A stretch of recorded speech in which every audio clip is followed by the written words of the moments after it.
No, no, no, no.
That shit grimy, nigga. Shit. Ever hear that whoop whoop? Followed by them cop lights. Running from the goof troop. It's gonna be a long night. I ain't rich, I'm just pissed like the alt-rights. 50 on the jeans, I ain't never had no off-whites. I'ma make a stop in the city and hit the deli, cause these niggas try and scheme on their mans, just like Melly was. I heard he got that shit for the low. Well, then set it up. The price went up $500. I need a better plug. I'm paranoid. He can't even come to the back. Go and run up, little nigga. I got one in my lap. One quick make his stomach a pack. How you trap when he fronted you? You fucked with the pack. I ain't never robbed my blood, only yours, nigga. Disrespect me as a man, but it is war, nigga. Couple homies died this year. I had to pour liquor. Well, the circle got smaller, but the core bigger. Stay away from them friends that you can't trust. There's too many of them now, yeah. In a world where police will probably kill you with your hands up, but while you laying on the ground, jacking, I don't second guess it. We can get it shaking like an epileptic. Yo, they better not speak. Ben and Jerry, they sweet. PTSD and I've been affected, but you don't care cause my pen impressive. It's that kid from the Overlook that everybody overlook. Talk about my life all night, I'm an open book. Try and break bad habits, it's the same song. Walking out into the storm, get you rained on, banged on. Wash my blood until the pain's gone, but can't wash my clothes until the stain's gone. Well, if I'm unwelcome, I won't stay long. Pop said don't shoot nobody, just pray for him. Just pray for him. If I'm unwelcome, I won't stay long. Pop said don't shoot nobody, just pray for him. Too bad, still aim for him.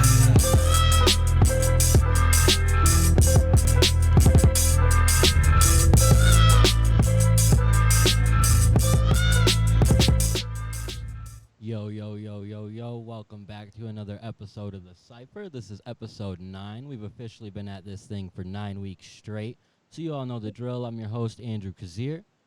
the owner of Upstate Aesthetic, a site dedicated to spreading the word about upcoming artists from upstate New York. Every week, I'm joined by two dope artists, Anthony Cannon and Sheridan Crane. Ant, how you living? Man, I'm living good, bro. It's been a nice day. It's about to start thunderstorming right now, but it was 80 earlier. You know, I got to smoke a couple joints with my little sisters, popped up with my family. I had a good day. What about you guys? Pretty good. I kind of just been relaxing the last couple of days. I've been getting ready to come home. As some of y'all know, I was supposed to have a flight last Sunday to come home. Booked it for the wrong day, which was a mess up, but ended up being the right thing to do because I had some stuff that I had to take care of at my apartment. Okay. But I'm heading out this Sunday, and I'm ready because I need some time to relax, and I'm excited to get some recording done back in my room. That's where I recorded my first album, so I'm excited to be back in that space. Good So vibes. I was going to say, you might not get to relax too much. I know there's quite a few people looking to work with you. You're looking to work with quite a few people once you get home, so who knows? You'll probably be working quite a bit. That's relaxing to me, though. That's relaxing to me compared to what I'm doing, what I've been doing out here. It's just been a lot of running around, but I'm excited for that because it's seeing people I haven't seen in forever. That'll be relaxing, in my opinion. That's dope, bro. It's dope as hell, bro. I'm glad that you're gonna be back. See some family, close friends. Yeah. Vibes, you know, it's all around good vibes. We got a hell of a week of hip hop, huh? Oh That's yeah, we got a ton of hip hop stuff to talk about. A lot of mainstream interesting topics. A lot of throwback tracks. I guess they're not super old, but tracks that have been released from upstate artists that we're going to cover. We haven't been able to cover a lot of these artists yet, so we want to make sure we talk about them.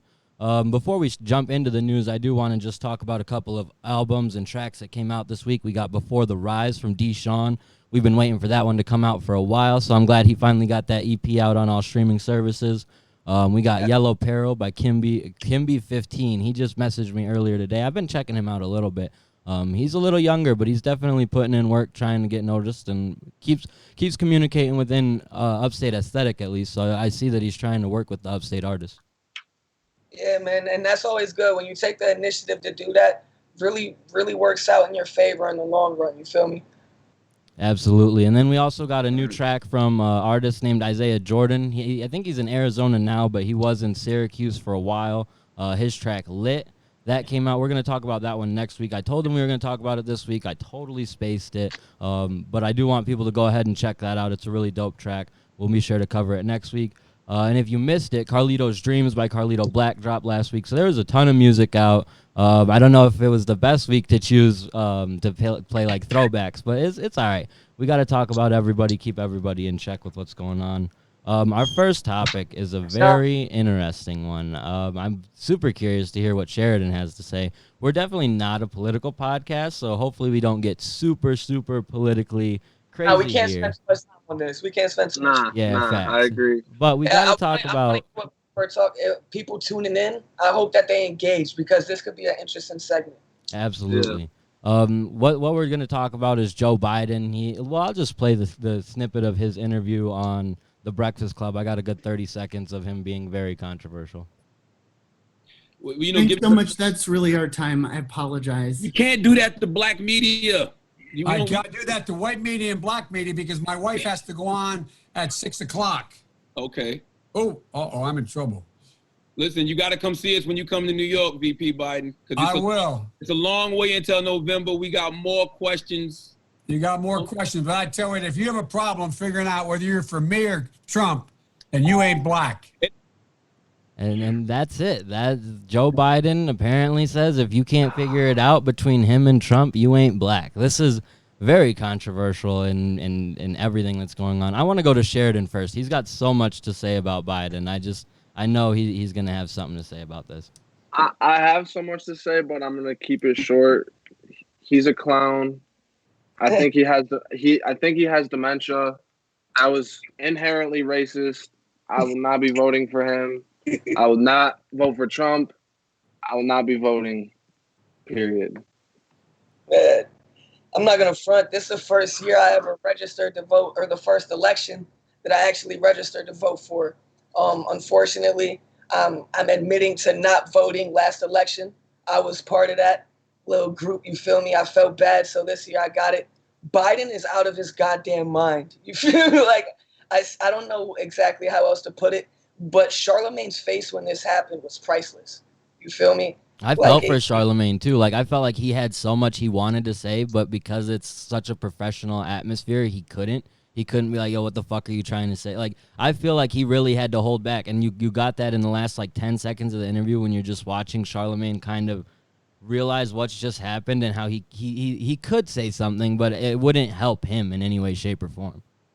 Do you think there's any way, and I'm not saying I think this because I don't think this, but it just came in my head. Do you think there's any way that he could have meant, like you aren't a black person. You haven't been through the black struggle. Let me explain this to you. When Trump got elected, this is the same thing black people were saying to black people. You feel me? It was, you're not black.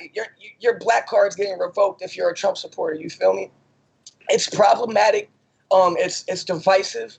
It's not proper, but it's also 4 years later down the pipeline. You feel me? No, that's not what I'm saying. What I'm saying is, do you think he's saying like the only black people have or only non-black people have the luxury to not vote for me? Is basically what I'm saying. Do you think I don't think there's any extra thought to this, bro. I think he meant exactly. I agree. I just want to see if anyone thought otherwise. He just doesn't sound media trained. Like, I'm just surprised, but neither does Trump. At the end of the day, maybe this is his like way of trying to be controversial and get back into the headlines or something. I don't even think it's that thought out. You feel me? I just think it was a lapse. He's just he can't think on his toes when he has to go and say something like a final statement or some shit. He always comes up with something he thinks is clever, but it's always what fucks him. Yeah, my biggest takeaway was it felt like he thought Charlemagne was going to laugh at it too, and he did not get the response he was expecting. And it was just, it's annoying to me because I'm obviously someone who wants to be a minority in hip-hop media or in just media in general. And when everyone's quoting what's going on, but they're just talking about, oh, this black journalist, there were so many articles that didn't even reference Charlemagne by name. It took me a couple of articles to figure out this actually happened on the Breakfast Club. I was like, yo, what the fuck? And then to see Charlemagne in that position, it's like, it's super conflicting as a minority. You're talking to someone who probably won't be, but could potentially be the next president. So you don't want to give off this, you don't want to give off a super awful vibe in this interview. So he has to think quick and realize what he's going to say or not say. And I think by the end of it, he was like, man, I really should have said something and I didn't. And it was done. No doubt. I'm curious to hear what Obama thinks about this, seeing as he appointed him as his vice president and he was black, or he is black. I want to know if he thinks anything about these comments. But I doubt he'll say anything. I don't think he will, but I'm saying I want to know what he thinks. You feel me? He's never going to. I do too. You shouldn't spend too much time on this, though. You feel me? Yeah. I don't want to get too political. If people aren't getting into the comments with us, then Jared sure. Go ahead. Says white power groups like alt-right, KKK, and many other white power groups support Trump outright very vocally. It does confuse me how minorities can vote and support him. Explain. I hear you, bro, but just because Trump has said a couple things, you can't expect 100% of one race to just cancel him. You can't expect that.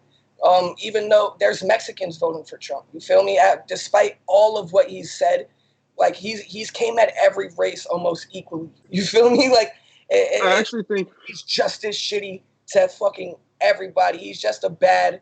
I don't even know how to put it. I think Trump does well with Latino voters. Actually, that's what I'm saying. Like he does specifically well. It's weird and it's confusing to me how many African Americans, Latinos, women vote for him, but I can't really explain it. It's ultra confusing, man. I have obviously a lot of Latino women in my family, and moving to South Dakota, it's been a culture shock of many proportions, especially with the Trump election. It was kind of going on right as we had moved here, right after we moved here. And it's so shocking to see literally all of my minority family members are super Trump supporters. They think that everything he says is right, and they're very big behind it. I think it has a lot to do with just your surrounding, the people you're around, and that type of thing. And then with social media, people think that, oh, it's the minorities in their area, but really it's the minorities in a Midwestern area that really make up the situation. And I just don't get how people sit there, they listen to him like just speak, just on no political level. Like they just listen to him form incomplete sentence after incomplete sentence, after misspelling, after just like he's just the most unpresidential president we've ever had. And we've had really shitty fucking presidents. But this guy takes the fucking cake, dude. This guy he's by far the least intelligent person that I've ever seen, even in any type of office. At least, nah, that's not true. But at least how he articulates himself. I don't believe he's the dumbest person that's ever taken office. But I just believe how he articulates himself doesn't resonate well with anybody, particular like myself included. Like I can't remember the last time I heard Trump speak, and I was like, that man has a real point right there. Feel me? Like I can't ever say that. Absolutely. He's done a better job than I've thought he'd be able to do. I'm not gonna lie. But he's dropped the ball on so many things that I don't even take him serious. I just hope that he can guide us through another 4 years, because I really doubt Joe Biden will be our president. Yeah, that's the thing. It's all such a shitty situation that I get why people don't necessarily want to hear about politics too much, because there's not really a happy part to talk about. No matter, especially now, that both sides are shitty. Both sides have their issues, and you're just picking the shittier, the better version of shit, whichever version of shit you enjoy better. But we're not going to spend too much longer on this. Actually, let's keep it pushing. Let's talk about another subject that I'm sure could get Sheridan a little worked up as well. We're going to talk about J. Cole. We're going to talk about Kendrick Lamar. Apparently, people were tweeting at Punch, the president of TDE, asking him about that Kendrick and J. Cole project. Punch responded, "That's not going to happen." Then he got a whole bunch of shitty tweets for saying that. So I think he had to go back on it a little bit. He's saying y'all want the album still. Like, for real, I think it would be great for hip-hop. I did my part, though. I spoke to both of them. Hit them up. What do you guys think? You think there's any chance this holy grail of a project ever actually comes to fruition? Fuck no, baby. Absolutely not. Fuck no, baby. Absolutely not. I think this is something that fans created in their head. I think this is something that we wanted to happen, but if you think about it, it doesn't even really make sense. I would love to hear it, and I'm sure that they've worked on multiple tracks and they have them in the cut, but I doubt that they were assembled for a collab tape. I really don't know why they would do that. I wish more artists did do this, people in their position, but I really don't think this was ever something that was really going to happen. I think they might have recorded a couple songs together, and I think that's kind of where it started. Might have even been something that they threw around, but I doubt it ever like became a serious thought for them. It's not even something that I personally would be very interested in hearing. I feel like that would, because it would prove how much better Cole is than Kendrick, right, Sheridan? Yeah, no, There's a difference between not thinking it'll be great and not being interested in hearing that. Like, I think to not be interested in hearing that is fucking ridiculous. You feel me? I would not be interested. It's not something that if there was an artist that I was really hyped to drop an album, I would listen to that album before I listened to the Kendrick and Cole album. It would be better though. Nah, I don't know. I mean, I just feel like if Kendrick did an album with Cole, in my opinion, that would taint his legacy. Oh my God. Yeah, because he would be shown that he's not God tiers above. No, he would carry him the whole time, and then the album just wouldn't be received as well. Guaranteed. Yo, bro. Guaranteed. I think it would be super well received, even if it was trash, because they both have such diehard fan bases that people would still hype it up no matter what. Look at critical appeal. J. Cole's albums are never well critically received by blogs or music reviewers. Never. You just look them up. They never are. by major blogs and major music reviewers, they're not received well, and Kendrick's always are. There's something there. You can read words about an album and you can see a score, but then there's the ear test. I think there are very few times J. Cole has produced a dud for an album. You feel me? It might not be a Good Kid, Mad City. It might not be It's a Pimp a Butterfly, but there are rappers that are on the same level as people that just simply don't produce projects the same way. You feel me? Kendrick's corner, his versatility, the way he goes about his music, the different voices he can create, bro. He's a one-of-a-kind type artist. J. Cole gets labeled boring because he stays in his bag, but he does it so damn well, bro. He does it so well. He teeters a lot of different edges. He's dropped things that weren't very critically received well. However, to say that Kendrick Lamar is head and shoulders above J. Cole, I think is blasphemy.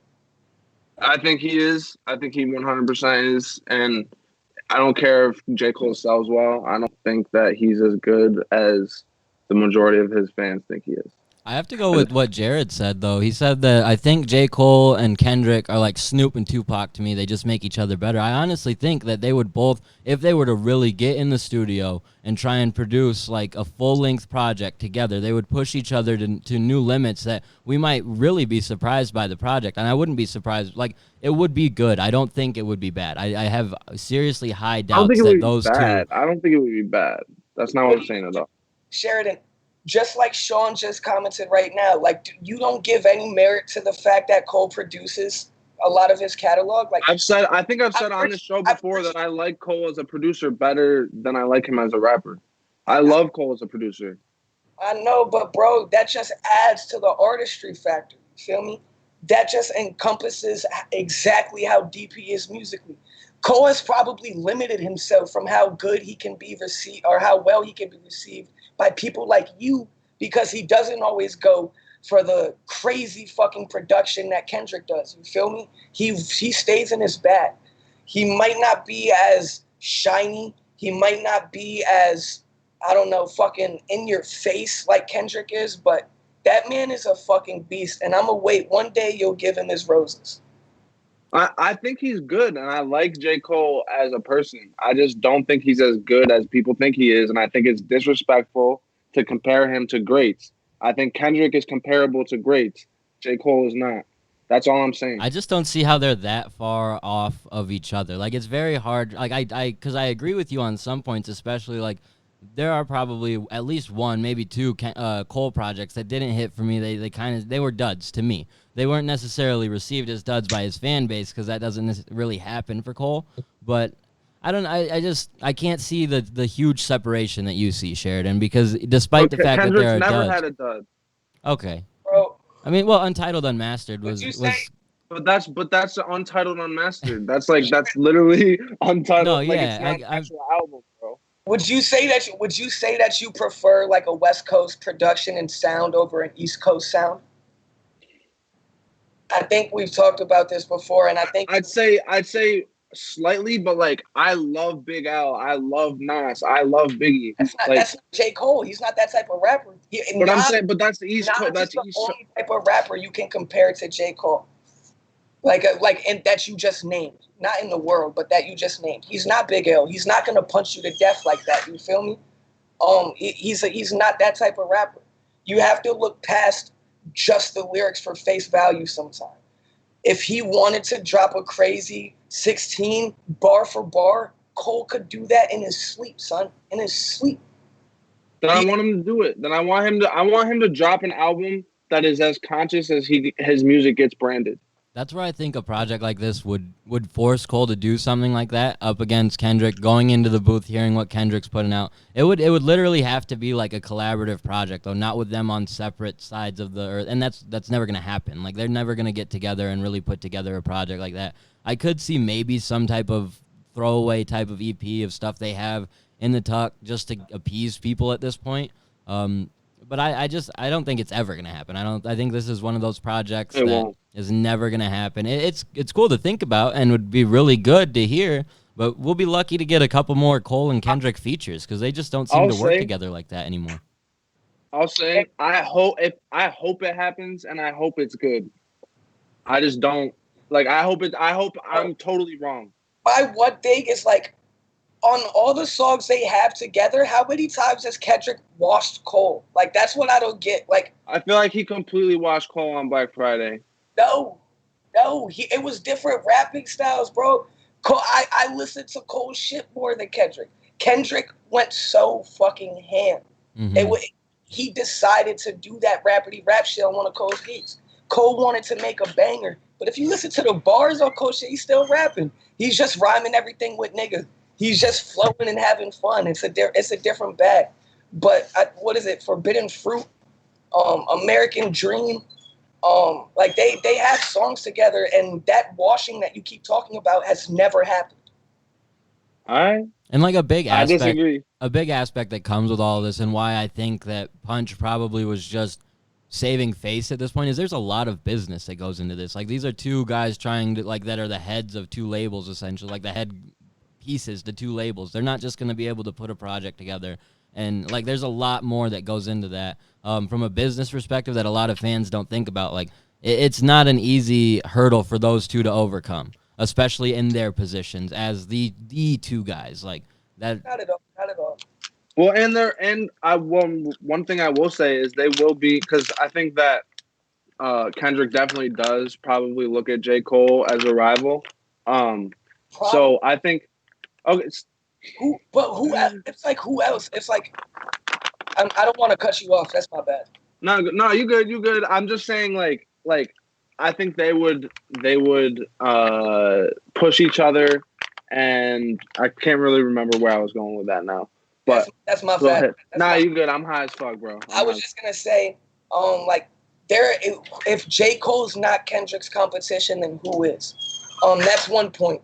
Two, I don't think if there ever was going to be a collab project, which I don't think there ever was going to be, it's not happening now because they're distinguishing their brand and who they're who the people they're bringing up are.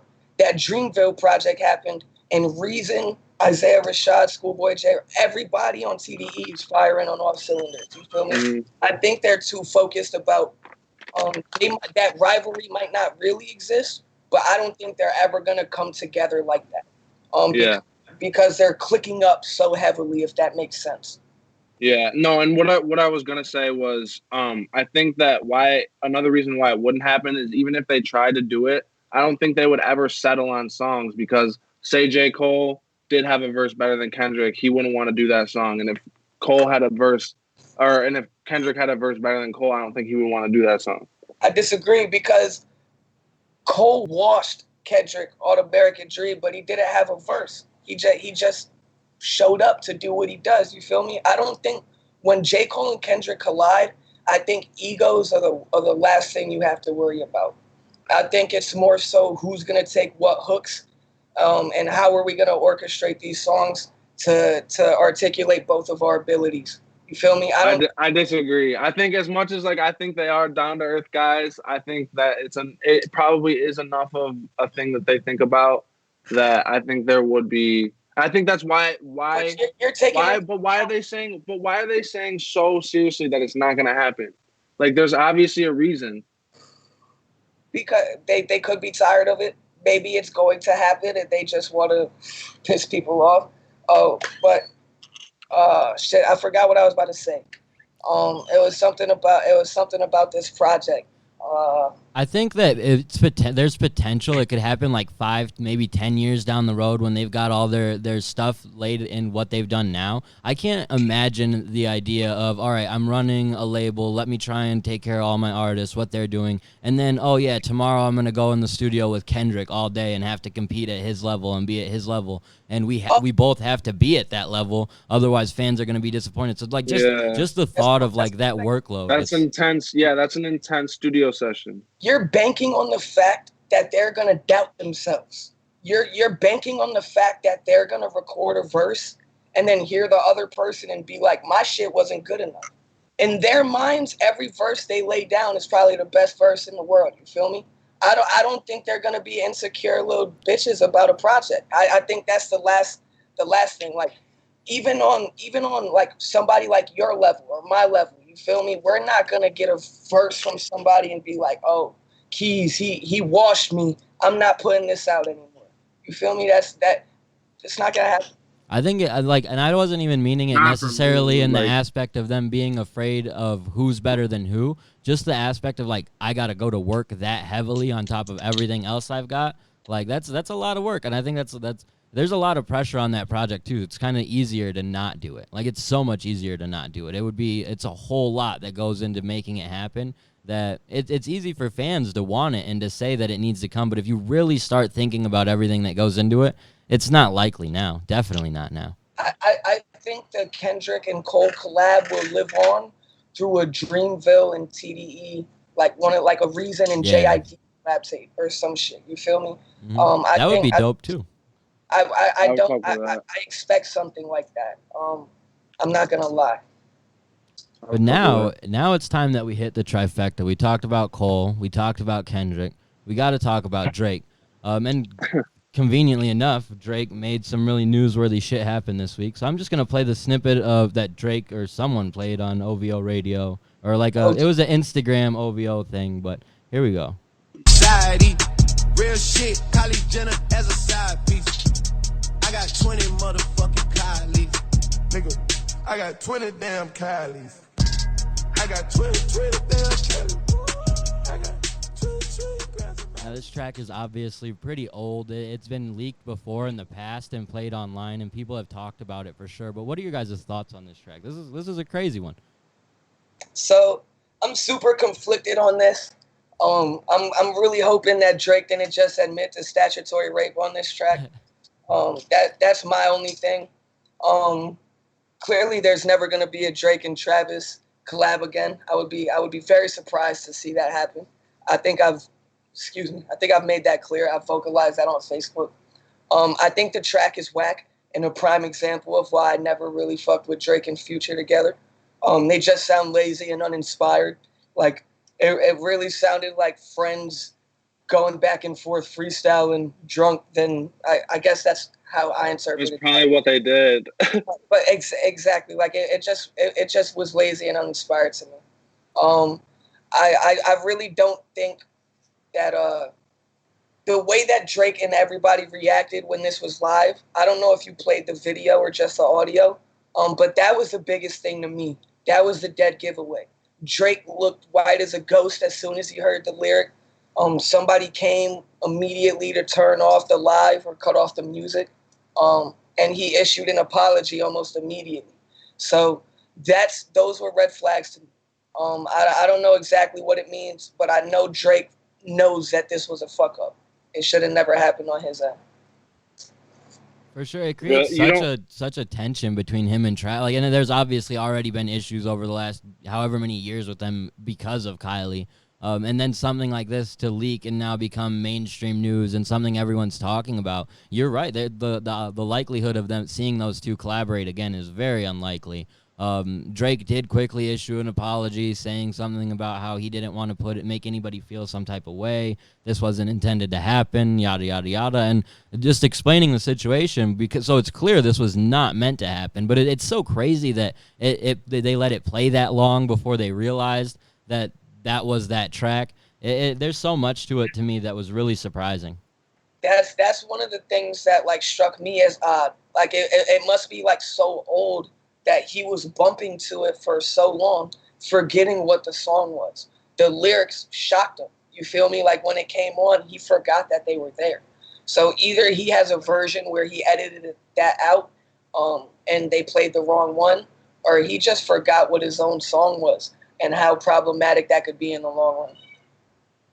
You don't think there's any chance he did that on purpose? No, I'm not saying that.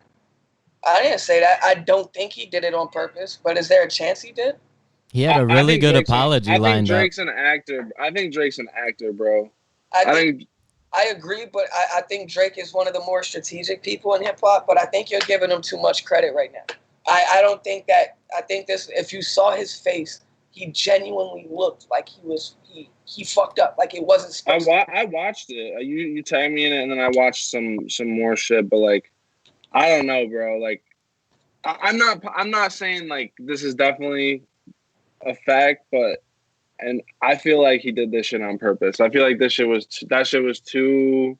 It would be weird to do on purpose though, because he doesn't need the hype. He just dropped a project. Like it didn't go Yeah, number one or anything. But people are still he hyped doesn't for need his to summer do project. he doesn't need to do a lot of things that he does, and he's always been the kind of weird guy who does weirdly tactical things that sometimes like aren't very necessary. And I feel like, I don't know, this just might be another game for him. I feel like he's just having fun. He feels like he can do whatever he wants. I want you to give me one reason that's not just because he can, why this would benefit him. He might be trying to goat Kanye into some more shit. I mean, that's a super left field potential thing that Drake.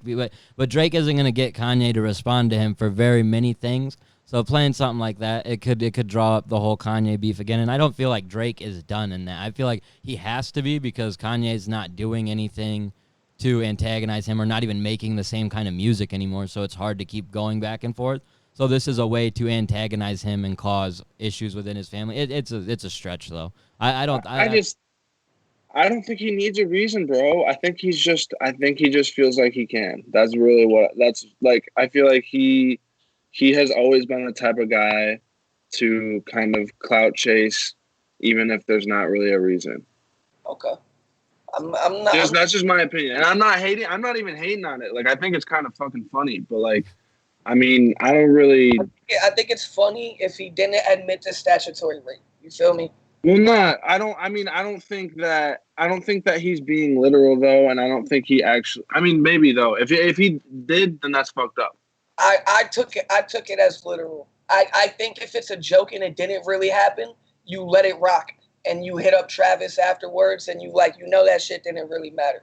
But if you just spilled the beans on yourself on a situation that wasn't very public before that, only speculated on, then I think that's when you issue an apology and you shut things off. If he admitted to statutory rape, then fuck him. Like, well, it might have just, even if she just turned 17, like he probably got a decade and some change on him. Yeah. Nick Van Dunk said that he thinks Drake is referring to the women he has on a role model, or not a role model, a model level. And I can see that type of idea as well, saying that he's got 20 damn Kylies. Like that's what that being his immediate line afterwards. And then I don't think he was got 20 saying damn GGs. Nah, but he said I got 20 damn Kylies, but he also said real shit, Kylie Jenner as a side piece. Real shit. Like you gotta be a corny nigga to say real shit and then lie after that, bro. Like, yeah, you're right. So it's interesting though, and maybe his apology wasn't even directed towards Travis, because I didn't hear the part about Gigi. But I mean, obviously the Weeknd had a situation with Gigi Hadid back in the day, so maybe that's his situation. Maybe he doesn't give a fuck about Travis or that. Maybe, I mean, there's a possibility.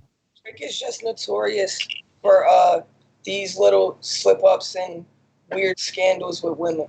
Absolutely. I think he's been outed as a creep a couple times. I don't think he's a creep. Not whatever. I mean, not whatever level of creep that nigga is to be debated about. But I've seen some pretty sketch shit from him.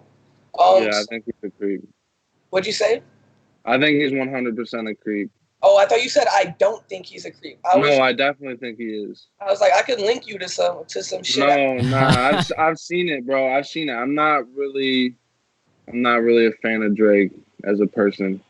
Yeah, I mean, yeah, he is all about the headlines, the tabloids. This could have been some weird way to try to direct streams back to his new project, but I don't think it was. I think this was a cold-hearted mistake, and this nigga is tight. I think he's like punching the air right now. Right, bad at Yeah. Maybe. It was definitely an interesting situation and had people talking for sure. But it's weird, and who knows? I don't think much else will come of it, but it could. There could now be all types of tension between Drake and Travis. So something to keep an eye out on for sure. Something that I don't know how many people were keeping an eye out on. I honestly didn't know about it until Sheridan told me this week. Gunna dropped a new project. I'm super unfamiliar with Gunna, so this was kind of an introduction for me. But it was a good introduction. I liked basically everything I heard. What do you guys think of this project? Sheridan, you go first on this one. All right. I liked it a lot actually. I've always been a big fan of Gunna. His last album wasn't my favorite. I think he had kind of gotten a little stagnant and has been putting out kind of the same sounding songs for a little while now. I was hoping with this album he was gonna show a little more experimentation, go a little more down the Risk road. And I think he did to an extent. I don't think he like went crazy and carved a whole new sound for himself. But I think that he showed some new flows, went a little farther out of his range that he usually goes into on a couple songs, and I liked them. I thought there were probably like 6 or 7 like really good songs. And then a couple other pretty good songs, and then the rest were just okay. But I thought that maybe 18 songs was a little too long. I think maybe he could have cut it down a little bit. I'm not really a fan of 18 songs. 18 song albums, especially from an artist like Gunna, who doesn't have like a really dynamic sound. But I've always liked Gunna just because he's got a sound that's really smooth and it's something you can vibe to. He's got nice little melodies that he brings and clever little lines. He's not like a crazy lyricist or anything, but he's got little funny things that he throws in there. So I've always been a fan. I'd give it like a 6.5, 7. I was impressed. Facts. So I like Gunna. I remember when I first got put onto Gunna and Lil Baby. I got put on to Lil Baby a little bit early. When I first got on the Gunna, I was late. I think my girlfriend was the one that really made me realize he's got some bangers. He can really do his thing. So when it came to this project, I wasn't surprised too much. There were, like Sheridan said, a bunch of really good songs. There were a lot of mediocre songs. 18 songs was way too long. If this was 12, 13 tracks, I would have been much happier. A couple of the features went ham. I always love me a Roddy feature. I don't think you can ever go wrong with him right now. But if this album did one thing, it solidified that I like Lil Baby way more than Gunna. I'm not gonna lie. I think Lil Baby is a much better rapper, at least at putting projects together. This last album that Lil Baby dropped was significantly better than Gunna's project. I think. Go ahead. I was just gonna say, I think that Lil Baby, maybe he went harder on this album than he ever has, and maybe Gunna didn't give his all. But if I was judging by recency bias, then Lil Baby is like head and shoulders above Gunna, at least as a rapper. I think as a rapper, Lil Baby's definitely better, and I think he's definitely a more versatile music maker. Personally, I am not as much a fan of Lil Baby just because I feel like when he is lazy, I don't really like his voice. It sounds kind of like, I don't know how to say this, stupid to me. Like it just doesn't, he sounds kind of ridiculous to me at times, goofy. Gunna has like a really smooth sound. He's the most lyrical mumbling nigga I ever heard. Yeah, that's a fact. He be rapping, bro. I'm not gonna lie. He's got good punchlines. He raps. And I think he's definitely a better artist overall than Gunna. I just like the sound of Gunna's music more. That's just it's just my preference. I think that there was a couple songs on this project from Gunna where I was like, oh, he stepped up his pen. He actually wanted to write really well for these tracks. But then there were some tracks that I was just like almost like offended at how bad the words like Eddie. You know that one song, Eddie? Yeah. Oh, bro, that was awful. I hated it, bro. That was the worst. That was the worst track. I think that was the only track I thought was bad. I thought, in my opinion, I thought the rest of the tracks were at least like mediocre, but that track was just bad. There were a couple songs that my favorite thing about them were the melody. But I can never listen to them again because the words were just that bad. And it's not the ideas are awful. It just sounds uninspired, and sexually explicit for no reason. It's like you ain't even need to use that word, bro. And maybe that's some corny shit, but I don't want to. No, you're right, bro. You're right. Trap music, you feel me? Like, Yeah, my biggest takeaway, like as someone who doesn't really listen to Gunna, like I said, I like the project, but like you guys said, it felt way too long. I felt like if he was able to condense it into a lot shorter of a project, it would have came off like as better overall. And that's difficult for artists, especially in the mainstream these days. They want to put out 20-song albums so you can accumulate streams by forcing people to listen to the thing from top to bottom.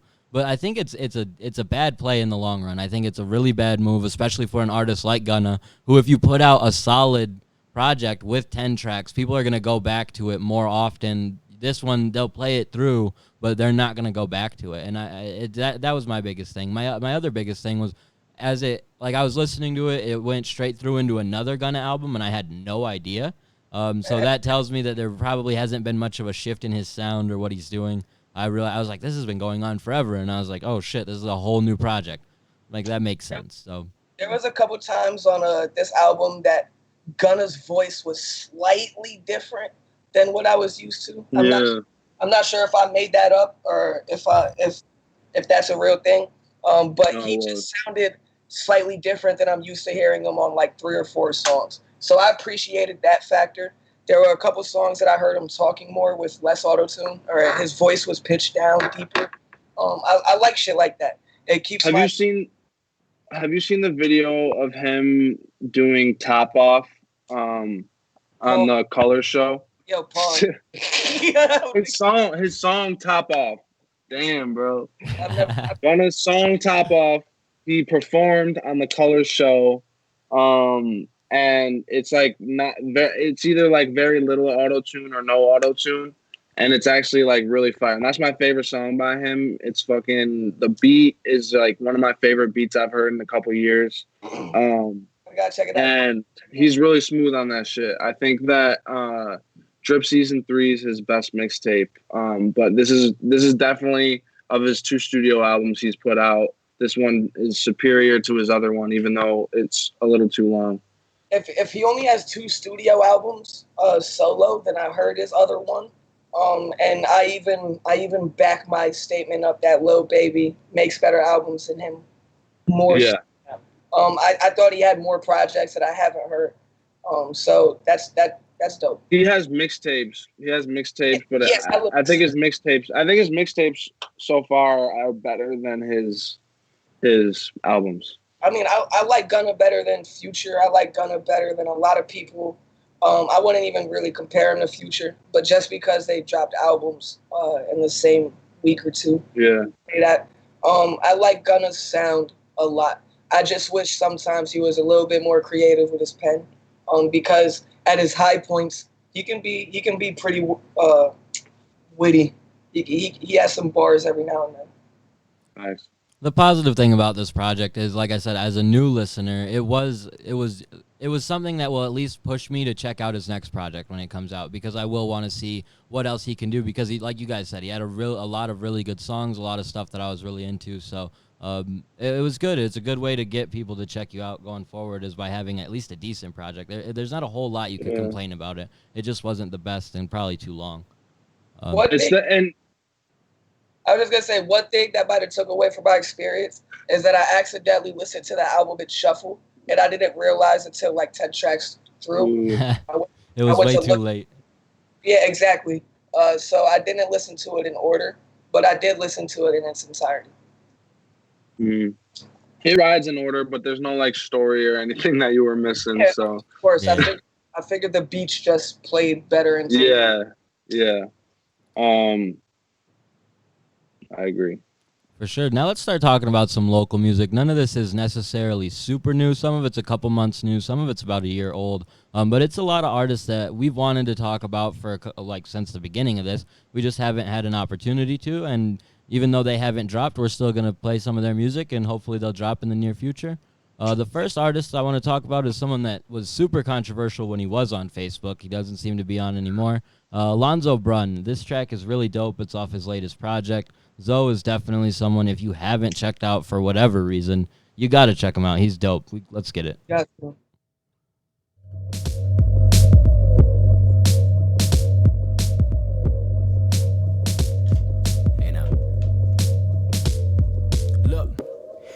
never made it on your own. You was eating off your bros. You was wearing all their clothes. You was blowing all they smoke. You ain't never sold no dope. You ain't never get a job. You ain't never fucking throw. You ain't never live the same life as us. You was getting interrogated. Wait, what you writing up? You looking at life and up. But if you tell your life is up, nigga, hold it down or be staring at the light and stuff. Alright, enough. I'ma use the Midas touch. I'ma rap on beats, I figure fuck it, I'll go higher up. Prodigy reloaded, best believe the fucking 9 is tucked. I'ma go my craziest until my fucking time is up. You ain't never put out 6 tapes before your 20th birthday, my nigga, I'm fucking great. You ain't never ever had nothing in the safe, that's because you ain't safe, ain't got nothing to keep safe. But just in case you do, we gon' take it for keepsake. My parents sold freebase, so the base get a free taste. So that cook crack, now rebate, cook more, now play that. I ain't gonna stop until my mama in a Maybach. Uncle Sam taking too much taxes out the paycheck. Niggas see they money gone and they ain't even ate yet. Yeah, we can link, but I ain't coming without latex. I like my weed like shoes, my nigga, I'd rather pay less. I gotta end it, my balance is just tremendous. Your talent is superficial, which makes me type superstitious. I need the exquisite dishes, not scrumptious, rather delicious. I ain't trying to start a friendship, only care about the business. Yeah, I'm never finished, my nigga, I gotta get it. Always knew that I could do it, and they treat me like I didn't. Fuck it, it's only music, I wrap it up in a minute. I'm the hero that you needed, they treat me like I'm the villain. When the band plays and I get on them airwaves, I'll shut the fucking city down and send you up them stairways. Never hate the player, motherfucker, it's a fair game. I order pizza high as fucking said I like an airplane. The devil can't touch me, fuck Illuminati. Put a rapper in my way and you gon' see a dead body. Killing them is fun, but the burial is a hobby. I'll stand on top of the Rockies and scream that you can't stop me. I'm cocky, is you shitting me? Scissor hands, I rip a beat. When a nigga scores, you always give the assist to me. Sitting in my room and then I had an epiphany. I know y'all niggas sick of me, but no one's getting rid of me, word. You ain't never made it on your own. You was eating off your bros. You was wearing all they clothes. You was blowing all they smoke. You ain't never sold no dope. You ain't never get a job. You ain't never fucking throw. You ain't never. That's You Ain't Never by Alonzo Brun. Zoe is super talented. He definitely had his fair share of haters on Facebook because he definitely didn't hold his tongue about anything he felt. He's very, very confident in his ability, too, and that rubbed people the wrong way. But, Ant, you've worked with Zoe quite a few times. What do you think? Zoe is somebody that because of his social media persona and because of how he was portrayed on Facebook and even how he portrayed himself on Facebook, it's made him underrated as a rapper in the 607. And it's truly sad to see. When he says that line, you ain't never dropped 6 tapes before your 20th birthday, nigga. I'm fucking great. That's exactly how he feels. He feels he's put in some of the most work in the littlest time. He feels like lyrically he's proven himself time and time again. And like he hasn't gotten the credibility that he needs. He's gone through a lot of personal things. And because he's realized how bad Facebook was for him, he deactivated his accounts. So you're absolutely right. He's not on Facebook anymore. He's dedicated his life to trying to box, work out, get fit, read, provide. Isaiah Smallwood said, who are we talking about? Talk about Alonzo Brun. I'm pretty sure that you're familiar with him. He's changed his diet, his workout routines, his lifestyle. And we have a lot of songs that we're working on right now. Me and Alonzo are going to the studio this week to lay down 3 or 4 tracks. We have big plans, and he's in prime shape of his career. This project did not get the respect that it deserved in this area. I'm not even sure if everybody heard it. Like, I don't think they listened to it once, you feel me? And you got to listen to something one time before you judge how good it is. This project was way shorter than most of his other ones, but I think it was more effective. Like, to me, the 6-7 songs was perfect. Ben Kent had a crazy feature at the end of it. There were multiple songs where Zoe just went nuts lyrically, and he's very funny. He's witty. You get his personality. I don't really have much to say about Zoe but good things, if you couldn't tell. He's somebody that I'll always send. If I need some bars or a quick 16 on a track, he's one of the first people I think of. Facts. I think that shit was really dope, and I always have thought Zoe's music was really dope. I used to be in contact with him quite a bit. You guys used we to have not. Yeah, we used to go at it, but we were actually friends and we talked quite a bit in like Messenger. We were talking about collabing for a while. We are no longer in contact, but I'm glad that he is like doing good things and he's still making music and he's working out and all that. I'm happy for him and I think his music's great. So Absolutely. I mean, sometimes you gotta take care of yourself before you can be the musician that you need to be. You gotta be good physically, mentally, and emotionally. And I think social media was only doing bad things for him. that's a fact. I don't think he even is on Twitter. I think he sticks to Instagram, Snapchat. But best believe that he'll be back. You can't really have a rap career without maximizing your social media and your just online presence in general. That's something we talk about a lot. So we got to figure out a way to get him back online without pissing too many people off. For sure, and he was someone that like it benefited him in a way because he always had people talking to him, but they'd never checked out the music because he was like almost too confident. Like I said, it rubbed people the wrong way.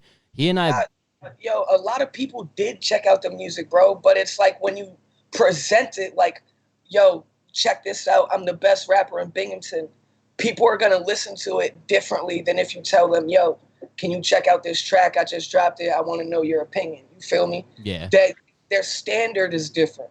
So he put a target on his back a little bit, but I do think he's been treated slightly unfair by some of the community.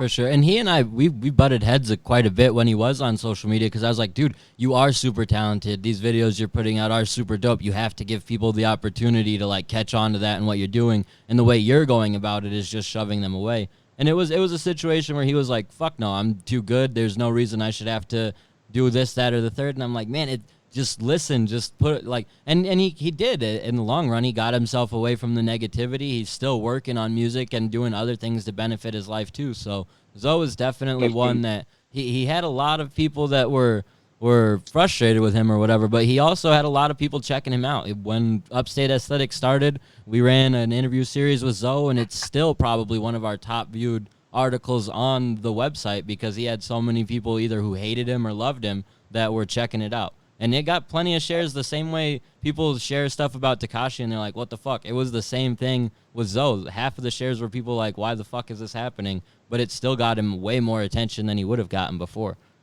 Another thing about Zoe that people don't realize is that he's 21 years old. He's done this for years. He still has so much ahead of him, though. You feel me? He feels like he's a veteran because he came in so young. But the only people that I can compare out here to Zoe are like 26, 27. Thanks. You feel me? They're old. They're older. So Zoe is somebody that I've grown a deep connection with. Like he's stayed at my house. He knows my pops. I've booked him for shows. We have fun every time we're in the studio. He has so much growth ahead of him as a rapper and as a person, clearly.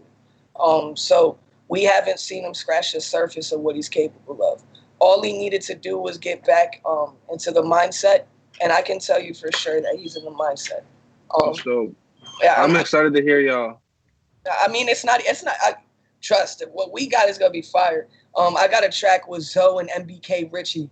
It's gonna be fucking crazy. But I also got Zoe on my next project, which will drop in the next 2 months.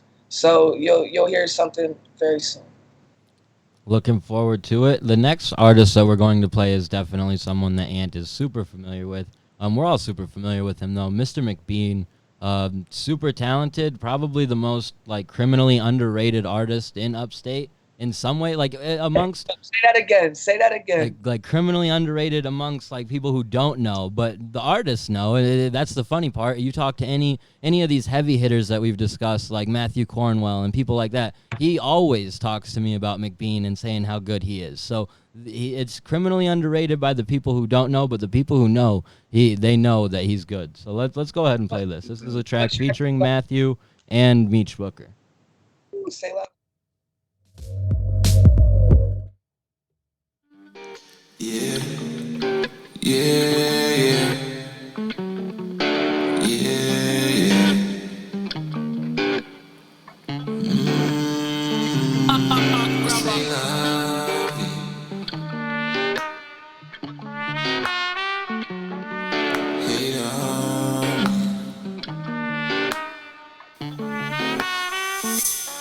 Say la vie.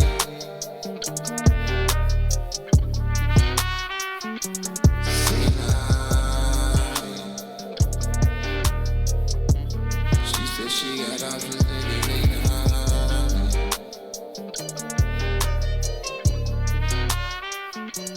Say la vie. She said she got options. Call me up, say you're feeling. Yeah, tell me I'ma give it to you, everything you needed, baby. You know I be sliding on the weekend. Got a short little skirt on, so a nigga gotta peek in. Riding down the Ave and we creeping. Yeah, 86 caddy, young nigga and a peeping. Yeah, rolling another up, then we cheapin'. Yeah, then it's Monday, niggas got it sleeping.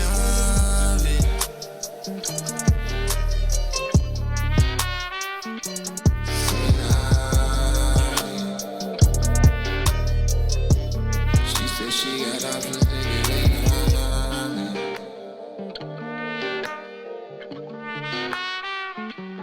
Say la vie. She said she got options, nigga, they love me. Tell a fuck nigga like say la vie. Why fuck nigga wanna hate on me? Bad little bitch throw cake on me. She look good but a HOE. Think that girl got a hold on me. She fed up, don't fall on me. As soon as she done, she'll be gone. Yeah, but I know how you feel when you all alone. Don't tempt me cause you know that I'll call your phone, girl.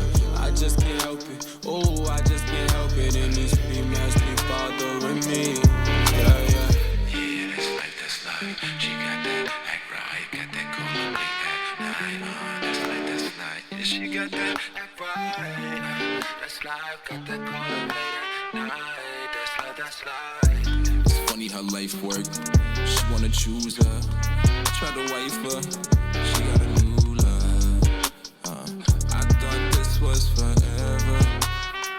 I saw this till the end, but yeah, you were just what I needed.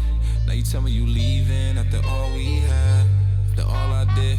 Now they can't hold you down like this. Niggas can't walk like a boss through the town like this. Yeah, side. Say la vie.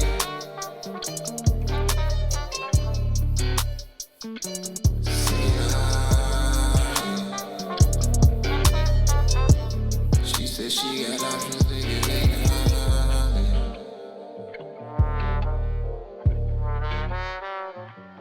Say la vie. That's Say La Vie from Mr. McBean featuring Matthew Cornwell and Meech Booker. Like, what a track featuring three of the most artistic artists out of upstate, and they definitely delivered. Man, yo, when I found out that this lineup was a thing, I almost shit my pants, bro. I'm not gonna lie. These are three of my favorite, and three artists that are very, very good friends. So I love all them besides for this artist shit. But three of my favorite music producing people out here. Kelsey is a genius and somebody that I'm biased to because he's like the Miyagi to my Danielson. You feel me? Matthew Cornwell speaks for himself, and me and Meech got blurred. You feel me? This was like a dream collaboration. I've been waiting for Kelsey and Meech to team up for forever. So I can't. I heard a track that they were gonna hop on before this. That'll probably never come out. And I was like, oh, nah, it's finally happening. It's finally happening. And then this was a surprise. So I felt it was crazy to me. You could have played any track off a set, and it would have been a certified hit. I think that's one of my favorite projects that I've ever personally heard from this area. And the crazy part is that's not his best music. You feel me? Like, his vault is so crazy. I'm always interested in how his mind works and what he decides to drop and whatnot. So looking forward to the next Kelsey thing. Probably be like 3 years, man. The way he has us waiting. That was the thing about that project. It was probably the most anticipated I've been for an upstate project, just because I kept hitting him up like, "Yo, are you gonna drop? Yo, are you gonna drop?" And he'll keep pretty quiet about it too. He's smart. He's super smart. So did it deliver in your opinion after all the anticipation? Absolutely, and like it made sense too, like why he takes his time. He's super creative, super artistic. Like, it's not just a rap project or anything like that. He's taking it's calculated. So I appreciate that, and being able to build hype around that is so much better than if these tracks had all been, like 4 of them had been released prior to the release. It still would have been good because they could have acted as decent singles or whatever, but being able to hear it in its capacity, the way he put it together and stuff, it was really dope, and it's a project that stands out to me for sure. And one of the anomalies of Kelsey is that every fucking body in Ithaca knows about him and how great he is. All the artists know about him and how great he is.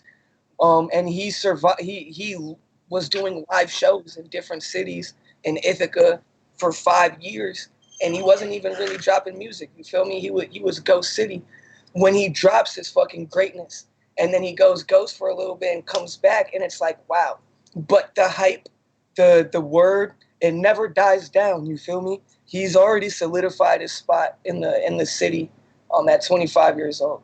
Nightfall is still the best video that's ever dropped in this area to me. And I'm just looking for it. I feel like that's a fact. Yeah. I would love to see another video that competes with it. I think that Meech has a couple really, really, really dope videos, but just the cinematography aspect of Nightfall, the production quality is unbelievable. It's like a movie. It's crazy. Look at that screen. It's just wild. It's crazy. It's crazy. Absolutely. Yeah, that album is, I agree with everything Anthony said. It's one of my favorite albums he's put out, or that Upstate has put out. Period. Like not even just like local artists, like anyone that's come out of Upstate. I think he is the type of artist that's just, it's bound to happen. Like he's gonna make it, and it's just a matter of when. He already has a sound that competes with any industry cat. So I think that he's somebody that we really should champion more. And I agree, he's really underrated by people who don't know him.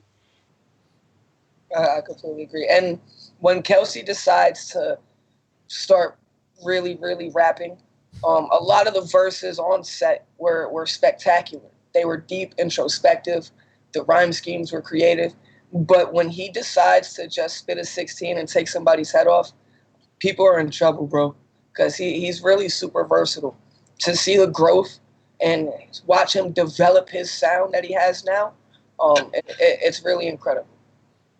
Yeah, and it's proof that patience and doing things in this way can really pay off too. The way he has come out and kind of gone ghost at times, but still keeping himself out there and working with other artists and being so well known within the community. He is like this like holy grail type thing where you want to hear him drop music, but you got to wait for it, you got to look for it. It takes a minute, and that's cool. Like that patience doesn't come with every artist. Some artists want to rush everything they can out, and it can be effective that way, but it's not usually. Being more calculated the way he is, it helps him out. So I've learned from him just watching how calculated he is. He's somebody that I consider a mentor, for sure. And if you've ever seen him perform, you would understand why he's so endeared by the community and why he keeps getting booked, despite if he's dropping music or not. Because the energy that he brings on stage is absurd. For sure. So if you haven't, if you're one of the people who's sleeping, you have to go check out Set by Mr. McBean. You will be seriously surprised that you managed to sleep on something so dope for so long. This next artist isn't super slept on. He's pretty popular within the area. He was featured in the last track actually. Meech Booker. I'm really fond of Meech's music. I like Meech's music a lot. That's why we're gonna play him basically back to back. But here we go.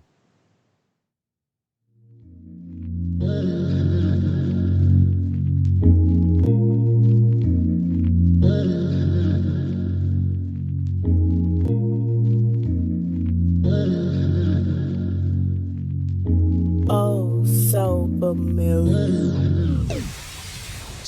Mixed it. Shit, I've been thinking, I really miss the old you. Know you, and no, I don't wanna control you. Oh, you, but I've been grinding like I'm supposed to. No, you don't really get how I be feeling. Fuck you, cause I be higher than the ceiling. Baby, I give you that sexual healing.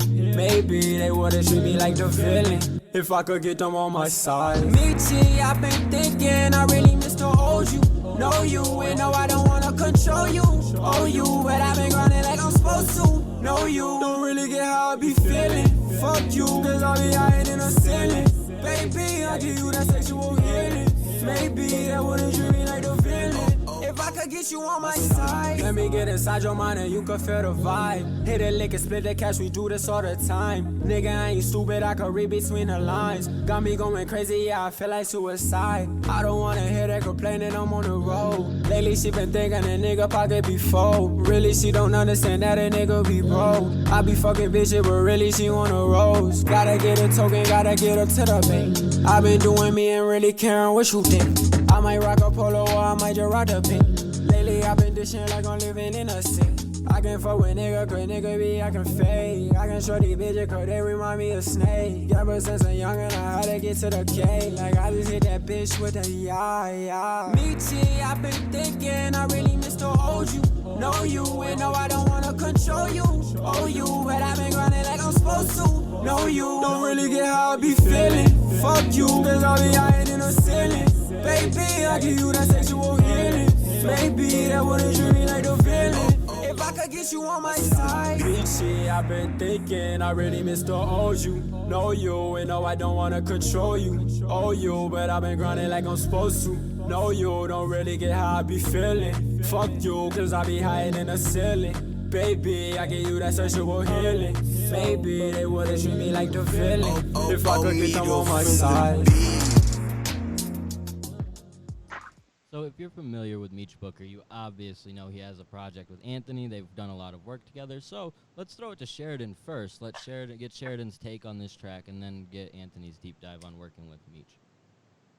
I really like a lot of Meech's tracks. That's not my favorite one, but I do like that one. I can't really name the one that I really like. But he's put out like probably 3 or 4 songs that I'm really into. Some I'm not so much. But I think he definitely, I agree, has one of the highest ceilings of any artist in the area. I just want to see him like do it. Like I want to see him put out more music and like really show what he can do, because I can tell listening to it what he can do. But I think I just want to hear him put more work into his pen. So the thing about that is that it's hard to put work into your pen when you freestyle a lot of your songs. You feel me? Yeah. Meech is. And you did tell me that. I forgot about that. He's a hit machine, bro. You put him in the booth, and I agree, and that's what comes out. I agree. Some Meech songs are better than others, and I also agree that his ceiling is unbelievable. You feel me? Like his melodies are so natural. He hits them perfect. He doesn't really have to retake takes in the booth. You feel me? The only time he has to do that is special. It's only if he fucks up lyrically, and that's rare. He can't, like I couldn't list the songs off of Blur or the singles that we put out that Meech has freestyled a verse or a hook on. And I grew up with Meech, so he used to really, really rap. So the directions that he's taken into be more of an artist and sing and pop or R&B based, it took me as a shock. And when he first dropped, I definitely thought it was auto-tune carrying Meech. I didn't really think that he could sing, but I couldn't be more wrong. You feel me? I sat in the booth with him for over 40 hours, over about 3 weeks, and we made a whole project, 20 songs, but we only released 10 of them on the project. And Meech he doesn't need auto-tune. I think it makes his music more modern and resonates with a younger crowd and more people. But he has a very dope voice. His lyrics can be super introspective at times. He has this song called Tables Turn on SoundCloud that just the lyrical content, how deep he's talking, he's speaking from the heart. My demons won't let me live, you feel me? And one of my favorites, Last Days, one of my favorite Meech verses. So I sent Meech that, and I was like, yo, bro, this is gonna be the first song that I'm gonna drop with auto-tune. That's like my song. And he goes, okay, sits on it for a couple days, and he's like, yo, bro, I'm not gonna use auto-tune on this. And I was like, what the fuck, Beach? Like that, okay, like go ahead. And he just snapped. I think he one take that verse, bro. How as quick as he's rapping, you feel me? I can't remember if he did that in one take or two takes, but he was just rapid fire, bro. And it's that's the Meech that I grew up listening to. I would say Meech's biggest downfall is that he just doesn't spend time on social media. If you guys knew Meech, he's a lot like how he presents himself in his music, but he's also really, really unique. He's seclusive. He's like, he'll be chilling around. He'll be at my crib a couple years ago with 12, 15 people at it, and Meech is trying to take the crayons and draw in the corner. You feel me? Like no joke. Like he's a very unique thinker. He's a fun, interesting person. But he doesn't really like the hype. He didn't even want his name on the tickets to the show that we did at the Haunt. He doesn't do a lot of the things that some artists do. Promotion. There's certain things that if Meech got into the bag, he can get 30K on a song and not share it once. You feel me? That's the type of shit people just listen over and over and over and over because he makes type of hits. If he can either get those ends loosened or tightened up, which I think he will, I think all he needs is somebody to do that shit for him. If the right person hears his music, they're gonna scoop him and do everything they need for him. Feel me? That's a fact. I agree with that. Without a doubt. And he's just so talented. And like I said, he's definitely one of the artists that I've been tuned into the most in Upstate. I definitely consider myself like almost like a Meech Booker super fan in the sense of like I want him to drop music. I'm waiting on more music. Like me and Meech are dropping a song in the next week or two. I'm looking forward to it, dude. Because Meech... Wait, let me... He told me that he wanted to drop it like this week type shit. So I'm going to say in the next week or two. But we got a finished track that almost was on Blur. But it'll come out this week. And it's Meech snapping, bro. Like I almost told him to take my verse off. Bro, like this nigga about to body bag me, son. And that don't happen very often. It does not happen very often. And Meech's mainstream music making ass might have out-rapped me on this track. So I'm very interested to hear what people think. Looking forward to that. And that's the biggest issue, I think, with Meech is just the lack of consistency in dropping music. And that seems like it's by choice. But as a fan, you're like, damn, dude, we're waiting. And he, from what I've last spoke to him, he says he's got some stuff lined up. And I'm looking forward to that. Like, I'm always looking forward to new music from him. And I like a rollout from him and like actually putting in the time and energy to what he does because it's so good would be so interesting to see how much more he can get. Because like you said, he can get 30,000 streams off of barely sharing the track, just it sitting on SoundCloud. Where could he be if he had all of these tracks that he could put on Spotify, have people listen to him anywhere they go, all of these other things that comes with being an artist and connecting on social media? Because I think that would obviously help in a way.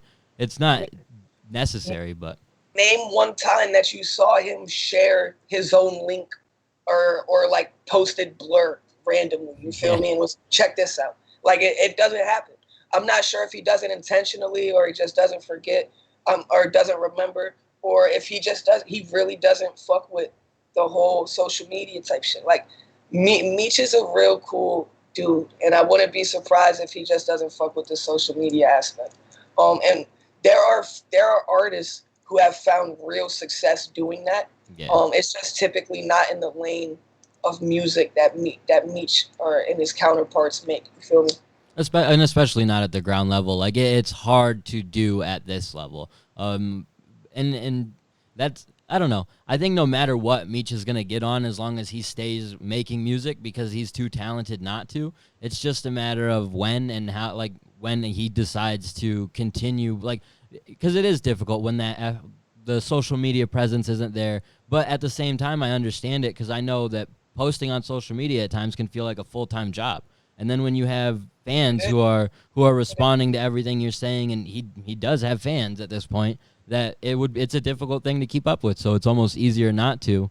But I would love to see just how much more successful it would be with a legitimate rollout, because you're right, there hasn't really been a whole lot there from him, and that's by choice.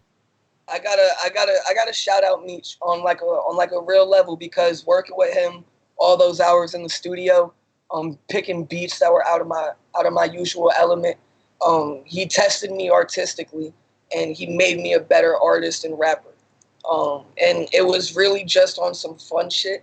It was more experimental than anything, but just doing it and working with him for that close really made me grow and evolve as an artist. So shout out Meech and Chives, because the way he mixed that album was really dope.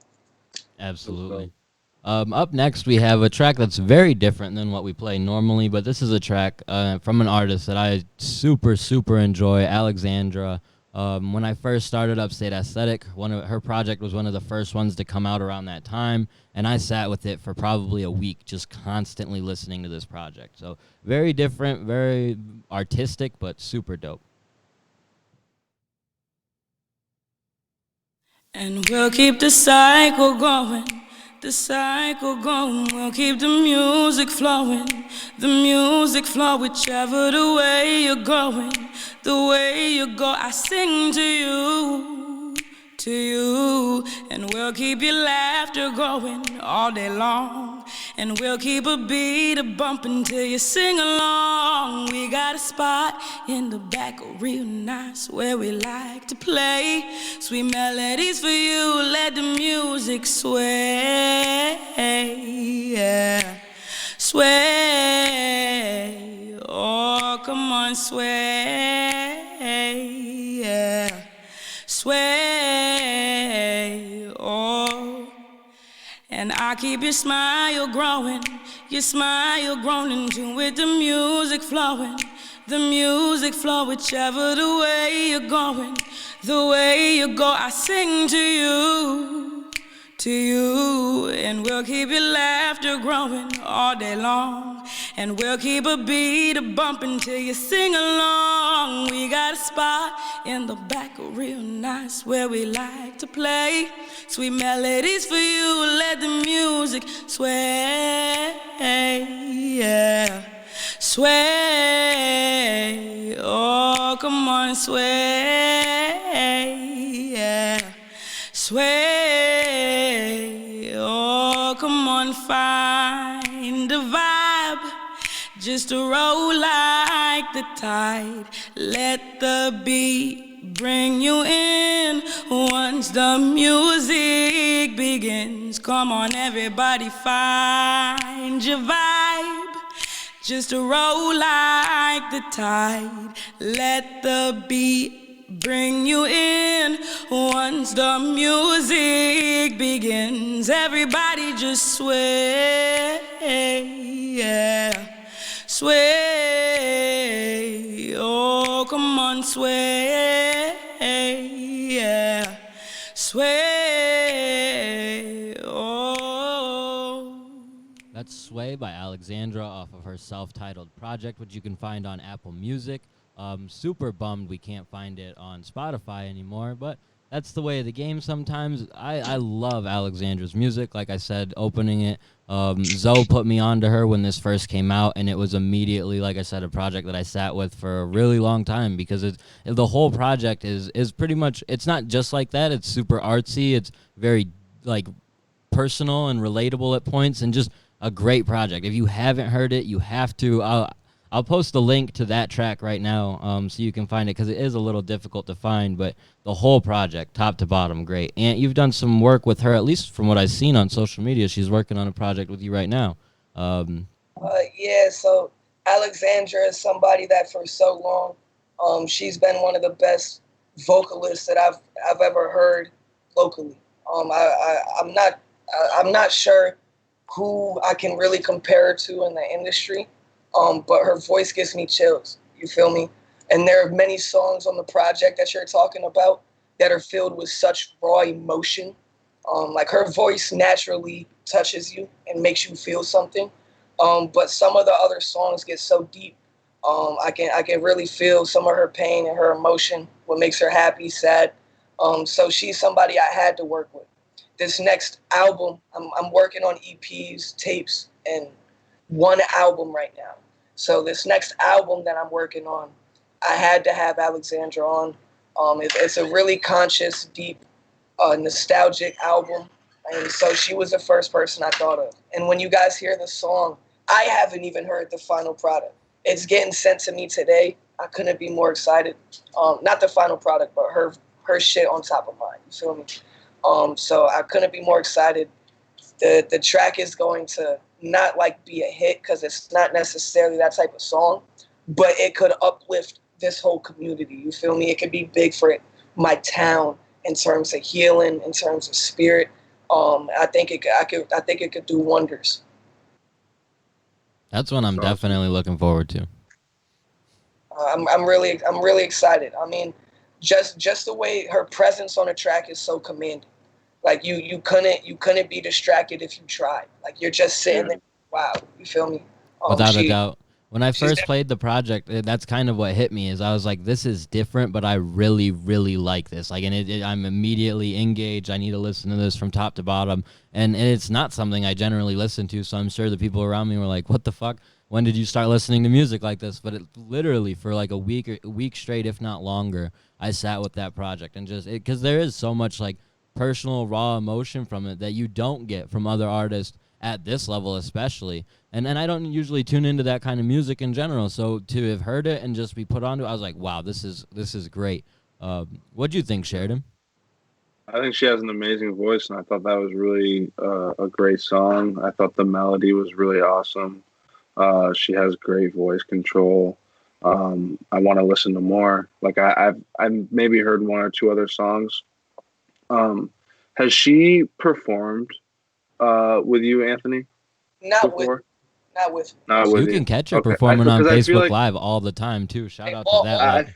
Every day almost. I feel like I've seen her performing somewhere before, just because she really her voice is familiar and her style of music's familiar, and I know I saw something like her in Ithaca, and that just was a really familiar voice. But I really liked it, and I'm excited to check out more because I knew she made music, but I hadn't really listened to much of it. But that's definitely something that I'm into. She was somebody that I always respected for talent purposes, and I knew she was always cooking up something big. But I didn't realize how talented she truly was until her project dropped. And it is a shame that you can't necessarily. I don't think you can find it on streaming services right now. Can you? It's on Apple Music. You can find it there. I couldn't find it on Spotify. That was the only like bummer to me. It made me sign into my Apple Music account and play. Like I got right back into it as if it was a year ago. Man, I started bumping the whole thing again because, like I said, it's like an impactful project from me because it was one of the first ones. Like I said, I heard covering Upstate, and it just made me like, this is something I want to help promote. I want to help people like her promote because she's so great. Absolutely. I mean.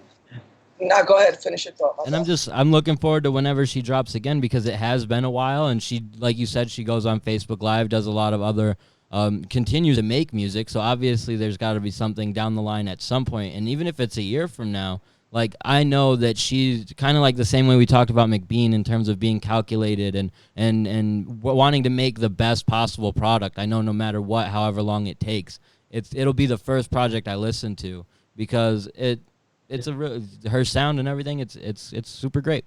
So, absolutely. And Jake just commented and said a very good point. Said it's crazy. It was super minimalistic and it still grabs your attention. And he's absolutely right. Like listen to the beat. Like she was the star of that track and she carried it. It was damn near a cappella. All there was a simple metronome. Essentially, you feel me? Yeah. I don't know too many artists that could sit down and drop a acapella tracks essentially on their album and it be on par with the rest of their music. You feel me? Like it's really unbelievable what I think she's capable of. And I guess I'm sound like a broken record, bro, because there's truly that much talent out here in this area. You feel me? So much. I can't tell where anybody's ceiling is. But I know that she's pursuing her dream right now. If I think she's in Cali right now, Sheridan. So that might be somebody that you can eventually. Word. That's dope. Yeah, I'm gonna hit her up. And she just posted the link to the project in Spotify too, so I'm gonna have to make sure to Yeah, save it that is on Spotify. and be tuned in later. Because, like I said, that project is one that I continue to go back to, just because it's very raw and it doesn't really have to be. It doesn't have to be a year ago or two. Like it could stand the test of time because it doesn't. It's not very set in a year. It's just real life music. That's dope. I mean, that could have dropped 15 years ago, and that could have dropped 5 years from now. I think it's still had the same impact. You feel me? And that's insane. It's timeless music. Timeless music is what we all strive for at the end of the day. Absolutely. So I'm always looking forward to when she does eventually start dropping some more music. Until then, like I said, check out that project. You will not be disappointed. This next track is actually pretty recent. It's from earlier this month, I believe, from an artist named SN Lenjay. I'm not super familiar with him, but I know that he had quite a few people pushing for his project for the Upstate Aesthetic Album of the Year last year. He's pretty talented. I really like his music. It's definitely not super lyrical, I wouldn't say, but still catchy and fun.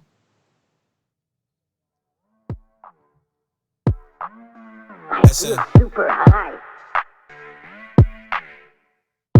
And that's where you stay when you eat. Huh. I try to tell him like, but pull out bean, drop it in the lean. I'm like, hello, your bitch is good at sucking dick. She get a medal riding deep. You don't wanna meet with the fellows. Free smoke. I ain't know that nigga really wanted beef. I'm too deep.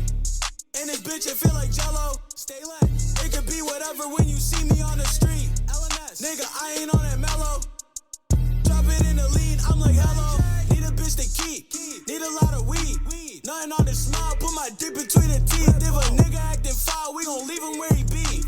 Keep on acting out while I'm sipping on my tea. Bitch tripping on my D. Friendly gripping on his piece. I'm trying to live out where they live.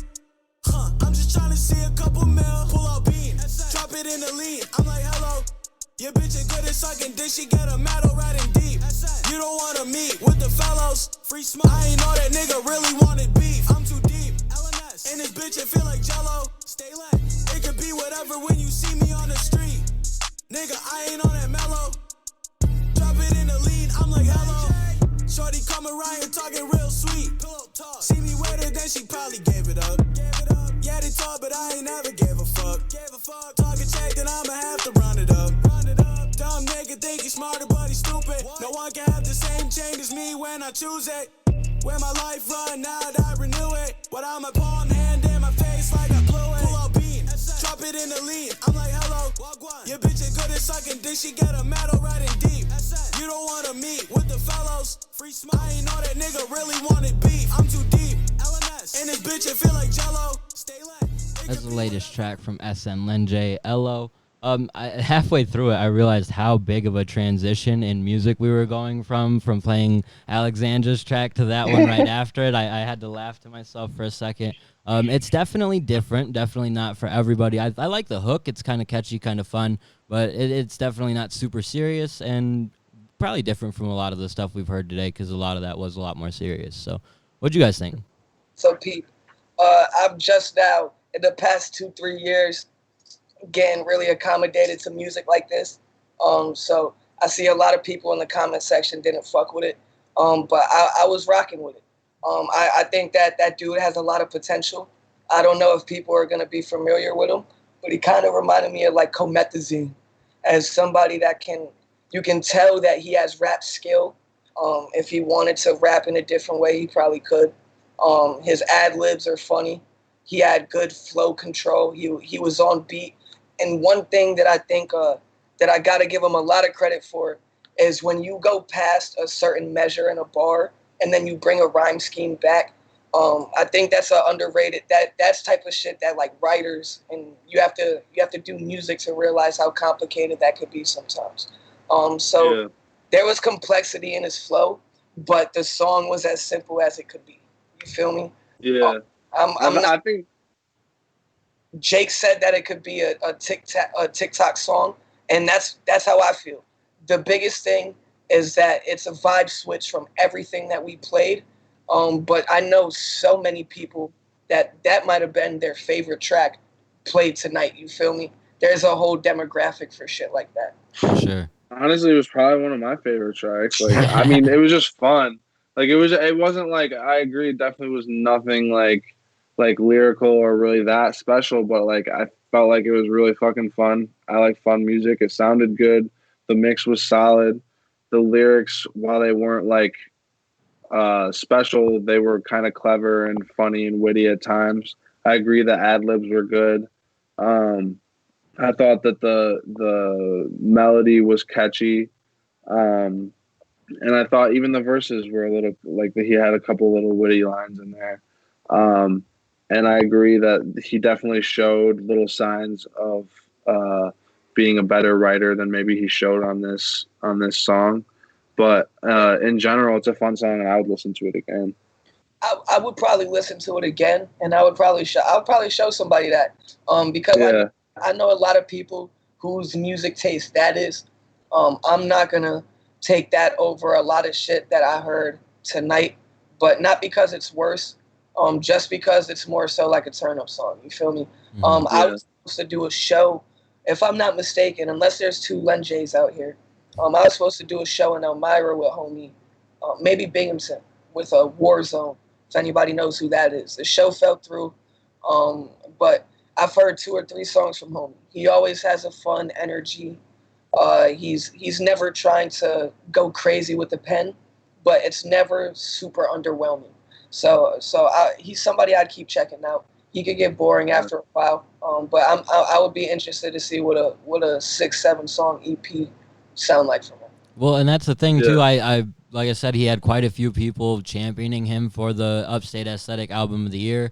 And it wasn't super my taste, but it was something I had to respect because, like you said, there's a demographic for that, and it's clearly he's reaching it because I'm pretty sure he has a couple tracks with a couple thousand streams on them. Something notable for him, and he's definitely. I don't know if this was his best track. I think it's just his newest track, so I figured I'd play the newest one. He has a couple better tracks, but it is still kind of all within that same sound.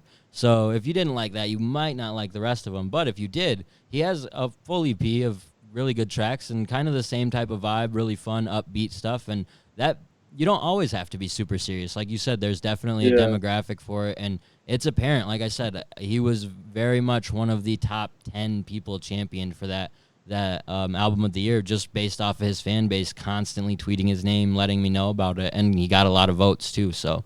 Yeah, I agree with Ant that he's like kind of in the comethazine, almost even. I don't mean this as disrespect, but like Lil Pump, Smoke Perp, like he just could really rap. Like I guess Smoke Perp would be a better comparison to him. Well, but that song specifically though reminded me of Lil Pump. Like I think he's definitely better than Lil Pump and showed more like flows and like more distinct flow and tone. But it just the style of the song was Lil Pump-esque, I felt. Yeah, for sure. I could agree with that for sure. And I think that, but the thing about it is his clever, funny lines, like sometimes that type of stuff really hits in an awkward way and people cringe at it. It didn't really make me cringe. He actually made me chuckle during the song off of something he said. And that doesn't happen all the time when I listen to comedic rappers or even Lil Pump. If I'm laughing, it's more at him than with him. So shout out to Lenjay though, and you mentioned Warzone. Shout out to him. They did a lot of stuff before all this pandemic situation happened, where they were putting on like open mics and ciphers and all kinds of stuff at the Spotlight. Warzone sent me a new track actually this morning. That was pretty dope. He continues to make a lot of progress. So I'm gonna see if we can preview it next week just so we could talk about it. It's cool though. They are very much kind of like the Binghamton version of what's going on in Ithaca, where they're constantly working and together and trying to get a community vibe out of music, which you need. So yeah, exactly. That's why I respected it. And that's why I was gonna do the show out there. It seemed like a cool group of guys that just wanted to support each other. And I'm kind of sad that it didn't go through. And I'm sure after everything gets cleaned up, he'll be right back at it. Because like I said, Warzone was very much like getting into that. So I like being able to promote for other artists and working with other artists and setting up opportunities to perform locally, like that's a dope thing that not everybody does. And so shout out to Warzone and everyone else who was involved with that. So appreciate all of that from them. What we have next is from an artist we've definitely talked about before, but not at length. Super talented artist, Ty Vegas. He just dropped this remix of the track Bored in the House. If you've seen or heard the Bored in the House track over quarantine, you'll definitely recognize the beat, but Ty definitely did his own thing with this. He's fast. I'm bored in the house, bored in the house, bored. I'm bored in the house, bored in the house, bored. I'm bored in the motherfucker in the house, bored. And I'm bored in the motherfucker in the house, bored. I'm bored in the house, bored in the house, bored. I'm bored in the house, bored in the house, bored. I'm bored in the motherfucker in the house, bored. And I'm bored in the motherfucker in the house, bored. Bored, bored, bored, bored, bored, bored, bored, bored. I'm bored, bored, bored, bored, bored, bored, bored, bored. Hey. Bored in the house, can't leave the crib. Niggas out here sick than a bitch. I ain't with the shits. Bored in the house, Xbox in hand, sitting on the couch. Mad I can't go out. Only thing good is my account. Running digits up. This feel like a marathon. Wanna shop on my laptop or fucking Amazon. They ain't really shipping out no overnight deliveries. COVID-19 ain't really fucking with no remedies. They ain't got no medicine. They can't find the antidote. The agents bought it over cause they eating all the minimals. Still go to the plug house. Still up in the liquor store. Still I need my 6 feet of space. No getting physical. Gloves on, masks on. It don't matter where we go. It been around. They brought it back around. It's like a merry-go. Pulling up with Lysol. Can't forget to sanitize. The media gon' amplify before they really analyze. Now we all in quarantine. This shit getting old to me. Going live on Instagram, but I can't get no show money. People hiding out, but I'ma get it if it's old to me. Get the picture. Everything that glitter isn't gold to me. Bored, nigga. Watched everything that's on the Netflix. Don't cough or sneeze around me, spreading Rona like a death wish. Niggas acting scary every time I try to buy weed. This they ducking me to COVID-19 or this 5G. Bored, nigga. I'm bored in the house, bored in the house, bored. I'm bored in the house, bored in the house, bored. I'm bored in the motherfucker in the house, bored. And I'm bored in the motherfucker in the house, bored. Bored, bored, bored, bored. That's Ty Vegas's Bored in the House remix. We only played about a 30-second snippet of the video, so if you're watching the video part, you got to go watch the whole thing because it's super funny. He did his thing with this, especially for a remix. Like, this is fun, this is dope, and it's obviously just something to pass time with a song that we obviously all can relate to. Absolutely. It was funny. Like, it was really dope. You could tell how dope he is as an artist and a rapper through the lyrics, through the flow. But it was really just something to have fun and to pass the time by. And yeah, he just said it's T.Y. And so just for anybody listening, if you go to look him up, he has a really dope project out there, but you got to make sure to put the dots in it if you want to check it out. So this was clearly something that he was just trying to have fun. Maybe go on TikTok, go viral with it type shit. You know, he's always doing freestyles, trying to keep his name buzzing. So I loved it. Yeah, I did too. I thought it was really dope. I've been like trying to get acclimated to the whole TikTok thing more. So I've been hearing this song more, and I thought this was a cool little remix. He's definitely like hands and feet a way better writer than that, but that was obviously like something he was doing to have fun, and I think he did it perfectly. So I think if you like that, you got to check out his other stuff because he's really, really good, and I think one of the better lyricists in Upstate for sure. Easy, and he has an array of different flows. Yeah, he's normally a lot more serious than this, so that's kind of I like it so much because it was a breath of fresh air. It was funny. It's dope to see from both him and Slick. Like, they're both obviously touted as very versatile lyrical rappers, but during this time they kind of just were like, fuck it, let's have fun and drop a couple remixes, and so it's been cool, and you have to appreciate it. Like, something to pass the time but keep your name out there while having fun with it, and probably didn't take a whole ton of effort. Like, the video probably took effort because you have to record it and everything, but in terms of putting the track together, I'm sure that was very easy for him because of what he is capable of. Yeah, if you know his music, you know he threw that together really fast because that's like, as clever as it was, he's a really good writer in general. Well, I mean, what people might not realize is that if you were a fan of Madagascar with Slick and Ty, that album was freestyle. They don't really do too much writing. I know that Ty does write sometimes and that he's very good at it. But on my next project, I have a song with my next EP. that's coming out very soon. Ty and Slick are on the song. And when I went to the studio with them, they just sit in the booth together and go line for line on some Jadakiss and Styles P shit. You feel me? On just the illest chemistry you've ever seen, and it's purely off the top.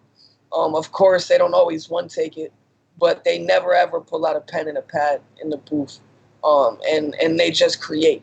So that's something that I can respect, and it's actually inspired me to try to do that. When I get this home studio set up, I'm gonna be freestyling, seeing if I could come up with some different sounds. That's dope, dude. And like I said, this was a really great, just a fun song and something cool to hold people over until there is a better time to release music. And he did just release like a full-length project a couple months ago that was really, really good as well. So if you haven't heard it yet, you have to go check that out. What we have next on the docket is a track from an artist out of Binghamton named Ty Esco. Ty Esco is one of the first artists I listened to out of Upstate and inspired me to start Upstate Aesthetic, actually.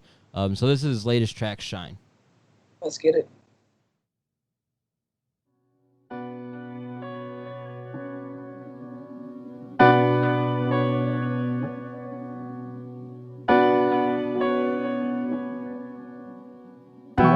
Man, watch how you shine.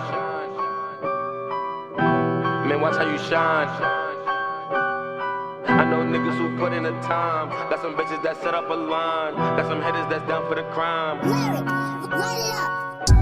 Man, watch how you shine. I know niggas who put in the time. Got some bitches that set up a line. Got some hitters that's down for the crime. So I tell niggas, watch how you shine. We had beef, boy, I put it behind. I don't wanna be one in a world that filled with the crime. Shit, I'm living in hell, but it's mine. Shit, I'm living in hell, but it's mine. Shit, I'm living in hell, but it's fine. Cause these flames you can see in my eyes. And the blood when it boil you was mine. So you froze, better stay clear from me. Cause your man ain't got the bill money. I ain't guess you can tell how I shine. And I always protect what is mine. When I ride, got a back for the skies. T-Max with 2 black 9s. Man, I remember the times. 81 used to burn them like mice. Blowing out used to pass up the dimes. They bitch and my dick touch her spine. Any day, man, that pussy was mine. So watch how you shine. I don't want nothing more than what's mine. I ain't greedy, just put in the time. When it's cloudy, I'm still gon' shine.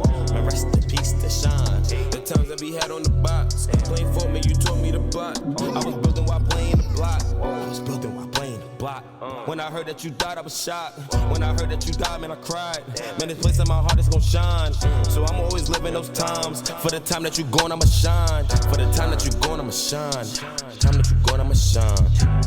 Man, watch how you shine. I know niggas who put in the time. Got some bitches that set up a line. Got some hitters that's down for the crime. So I tell them niggas, watch how you shine. We had beef, boy, I put it behind. I don't wanna be one in a world that filled with the crime. Shit, I'm living in hell, but it's mine. Shit, I'm living in hell, but it's fine. Cause these flames you can see in my eyes. And the blood when it boil you is mine. And the blood when it boil you is mine. And the blood when it boil you is mine. And the blood when it boil you is mine. Yo.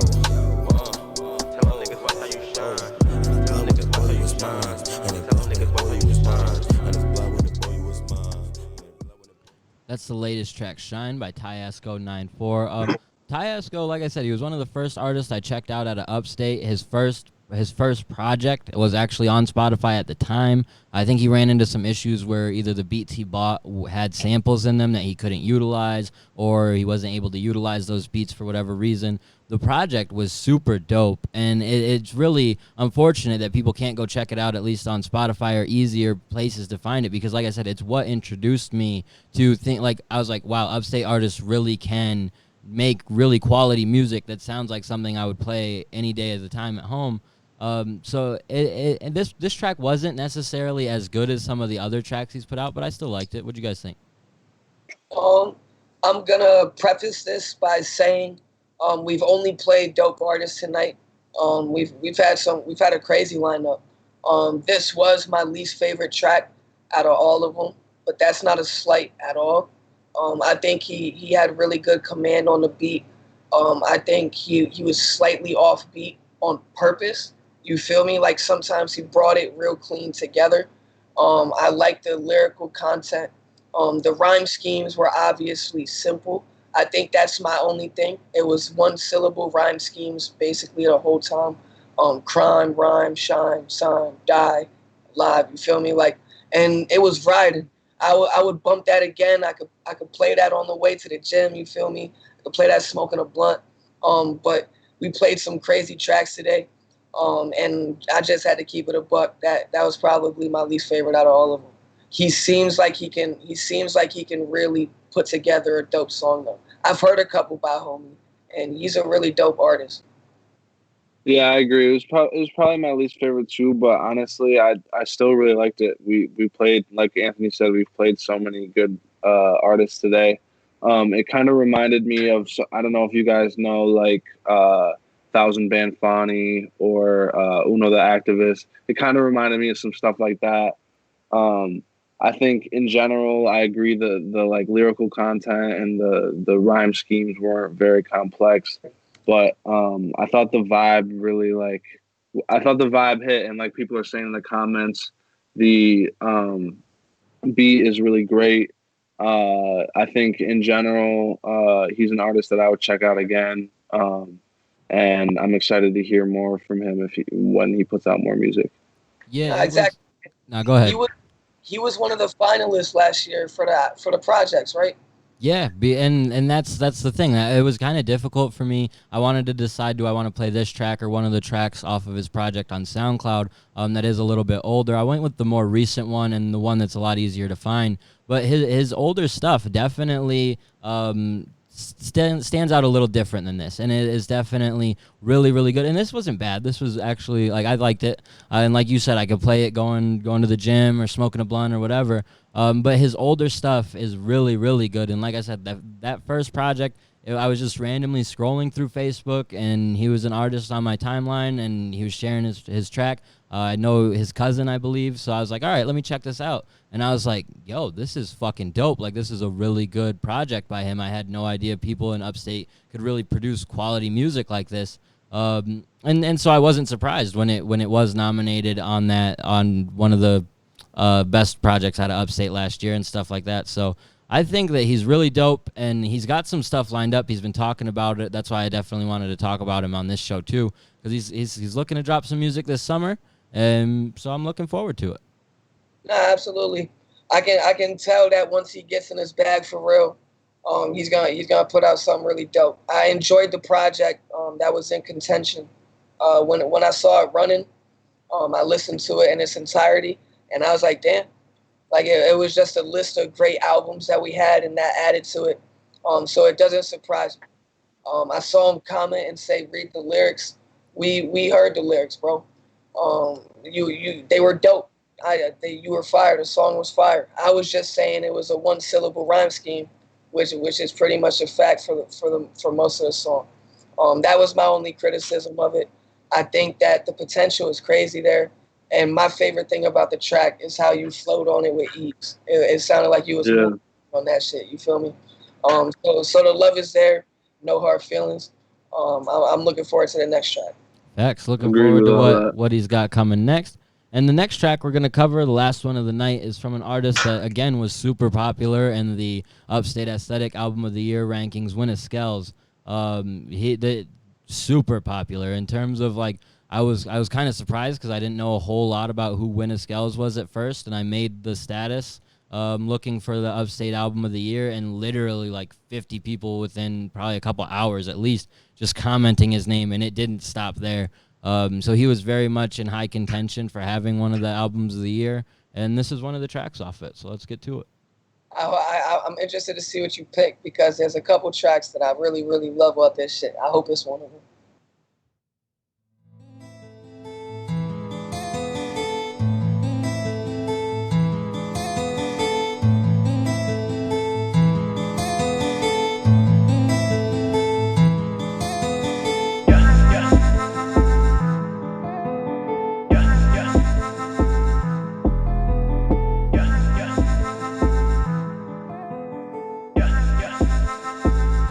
She tried to do me dirty, but I ain't worried. I get it early, that don't concern me. She tried to burn me, she tried to hurt me. I get it early, so I ain't worried. can't get along with you. On your back, type to drain out all the juice. Lumberjack, cut the top when she in that coupe. I don't want her back. I got that cash all in that loop. Hold up, let me see what she did for him. She loved to do for me. Slimming in that pussy like I'm Booker T. Claws up on my back like she was Wolverine. Hold up. She calling me back. She knowing my money is straight. I pull out a nut on her face. She thinking she slick. She try to cut through on a brick. So now I got nothing to say. I jump in the whip. It's something like Lilo and Stitch. And then I'll be gone out the way. Your new man a bitch. You gonna get down with the click. I swear you can eat on the straight. So kick rocks, bitch. I had to get rid of this detox, bitch. I got a new bitch. She thinks I 6. And we love the pump like Reebok kicks. She knocking shit over when she move with the hips. On the spread that I got with the jelly in the mix, huh? Yeah. So I'll be smiling with cheese. That she could go ape shit, no chimpanzee. She try to do me dirty. But I ain't worried. I got that cash. I get it early. Now watch it splash. That don't concern me. I'm on that. She tried to burn me. She thought it hurt. She tried to hurt me. She thought it worked. I get it early. I got that cash. So I ain't worried. You call me last. Big rocks, bitch.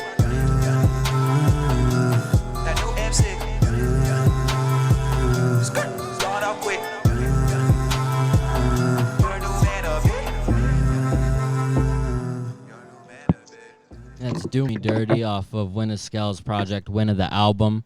He's talked about being ready to drop some new music here in the short future. He's dope, and I really like his music. What do you guys think? Man, Winna is a very versatile artist that I've been aware of for probably 5 years now.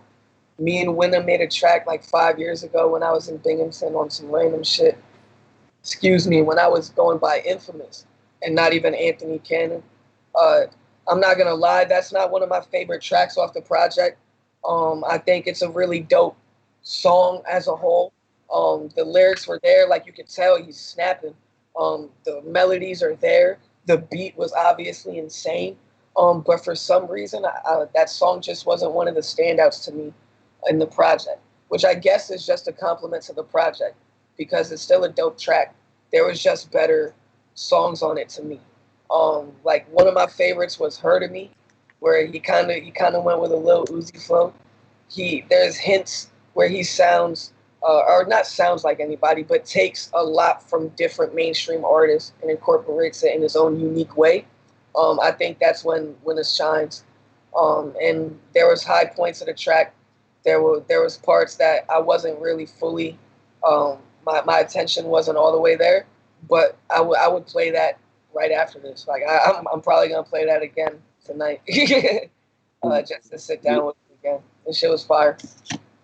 So honestly, I heard the album and I agree with Anthony. That one wasn't one of my favorites. I actually think I might have liked the last song even better than this one. I think this might have been my least favorite so far.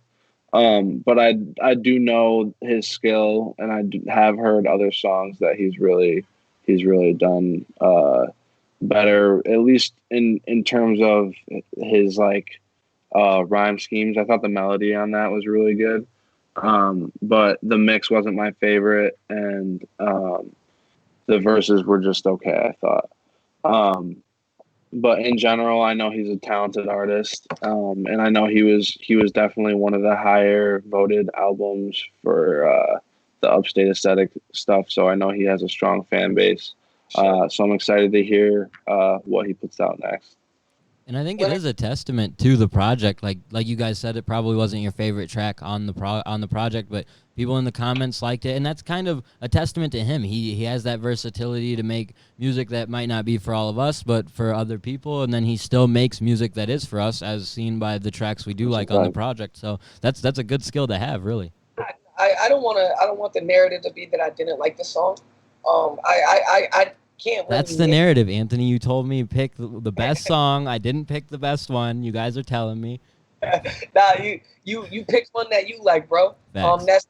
That's the beauty of music. You feel me? Yeah. This just wasn't one of the standouts to me. However, I do like this song.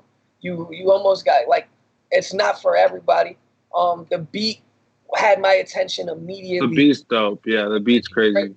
and he wrote it so well. So despite the mix, despite whatever you want to say about the sonics, or if you didn't like the melodies, whatever, the lyrics were dope, the chorus was dope, the beat was dope, the song was good. I just liked a couple more songs on the project more. Yeah. For sure. And I like good the project. melodies. I definitely like the melodies. I mean, Winner's somebody that if you guys are new to him, or if you haven't really been tuning in, he has a well established fan base. Yeah, he does. Not just in upstate. He's known, if it's even on a minor level, in many different places. You feel me? He's performed at South by Southwest, if I'm not mistaken. And he's lined up. He's planning to work hard throughout the summer. He's been talking about it on social media too. Obviously, the pandemic could cut that shorter, but it's something he has lined up for like a month or two down the line. So things could definitely clear up, and it's just another opportunity for him. He seems to be someone who continues working and getting attention from people because of that, and it's not a surprise. Like I said, he has a sound that very easily could translate to the mainstream sound, especially of today. So I think he has a mainstream sound because of what he puts. But I think that a lot of people underrate his pen specifically and his ability to step out of like a box. You feel me? He's a lot more versatile than people give him credit for. At least from what I've seen. When I hear like people's favorites or the best in the area discussions, even though I don't pay those too much merit, I don't give those too much credibility. I don't see his name there as much as I should. Or like the innovators in this area. I met Winner and Matthew Cornwell in the same night, and I was blown away. You feel me? Like it felt like I was around two superstars. Granted, I was 16, but it was crazy to me. You feel me? Like they are two artists that almost have everything you need for the industry. Facts. And he's a super humble dude. He's really easy to get into contact with and work with on stuff. So I appreciate everything he's helped me out with, and I'm looking forward to his upcoming music for sure down the line. So that covers all the music that we needed to talk about, most of the mainstream. Did we talk about Deshaun's project? I mentioned it at the beginning of the show, but we could definitely talk about it. We played a couple of the tracks off of it a couple of times throughout the last month or so to get people ready for the project, and it is only a couple of tracks long, so I didn't want to play any more of them. But did you guys get a chance to sit and listen to it? I did quite a while ago, actually, and I really like D's dope, and he's someone that deserves attention and gets it to an extent, but also I feel like has a little bit of a chip on his shoulder because of the lack of attention despite the quality of music. For sure. I mean, Deshaun is somebody that got into like the local scene a little bit late. You feel me? A lot of people were putting out like their earlier projects and their unrefined stuff years ago. And Deshaun never really did that. He came out the gate with like a sense of professionalism, you know? Yeah. But he's still like a relatively new artist. He still has some more solidifying to do, but his numbers on YouTube, the quality of every single that he's dropped.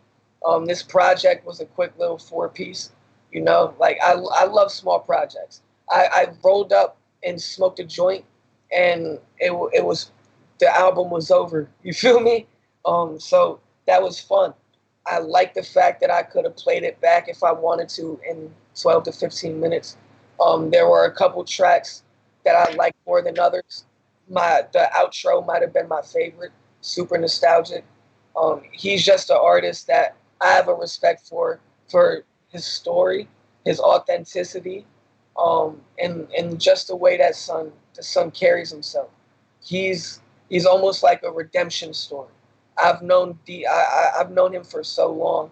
I used to go on field trips with him when we were 6, 7 years old.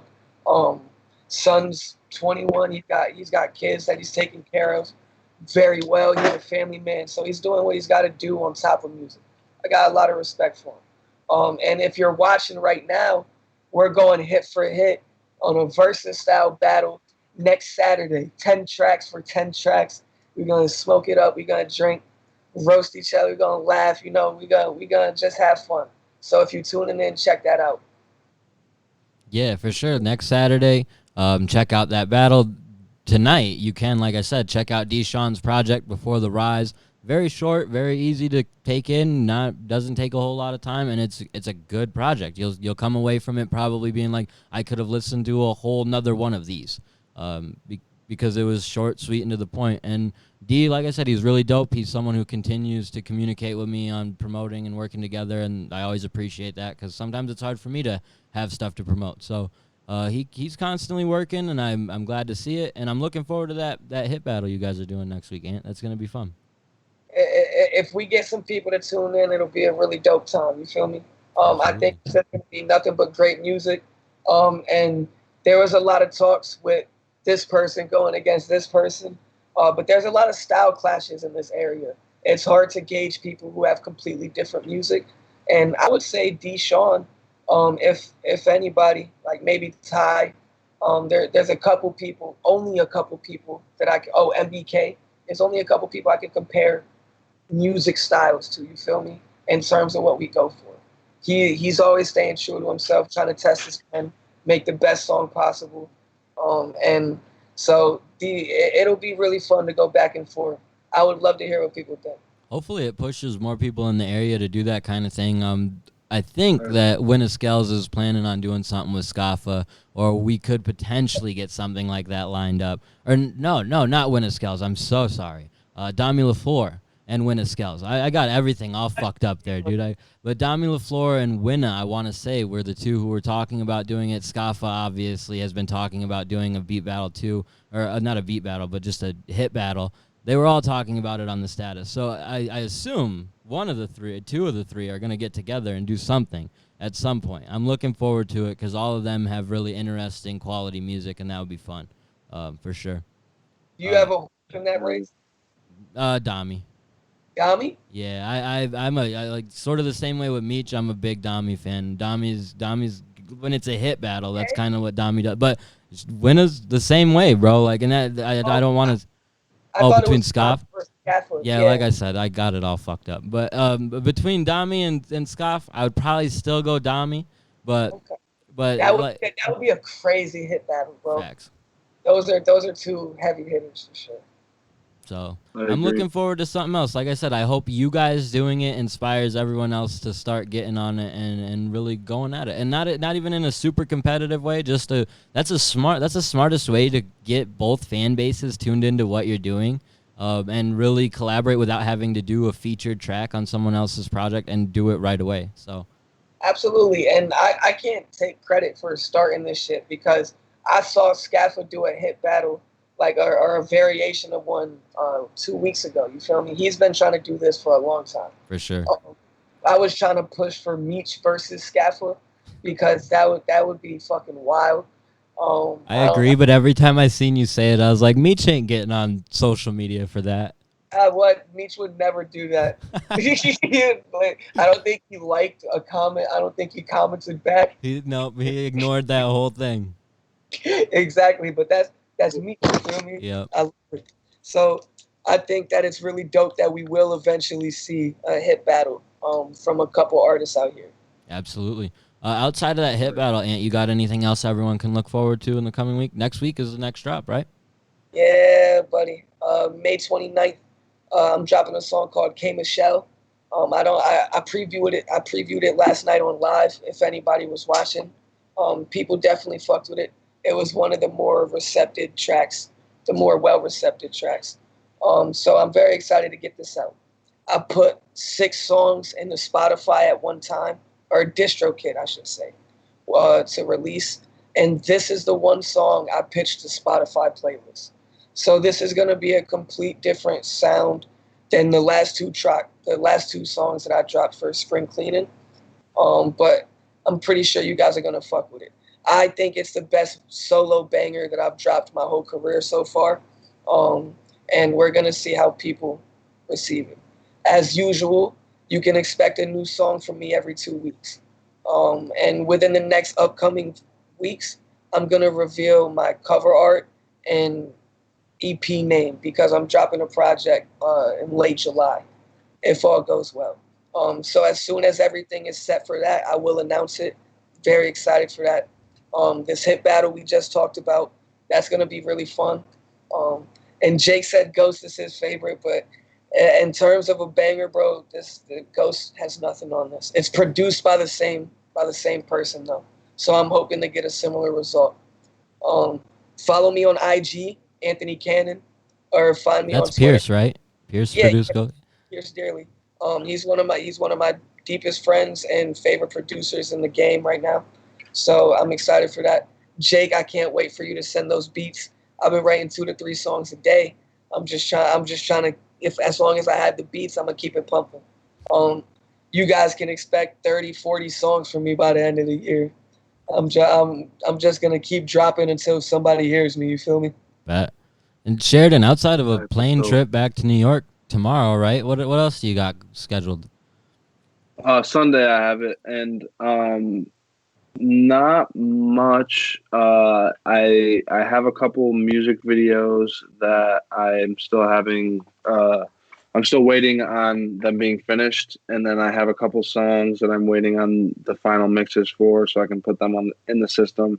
But mostly just been kind of stuck in personal life shit. But once I get home, I'm going to be more in my bag, in my recording bag, because that's really where I feel most comfortable. So I'm excited for that. And I'm going to be producing a lot of music soon. So just be ready, because it may not be the next couple of weeks, but a month or two, you guys are going to hear a lot of stuff.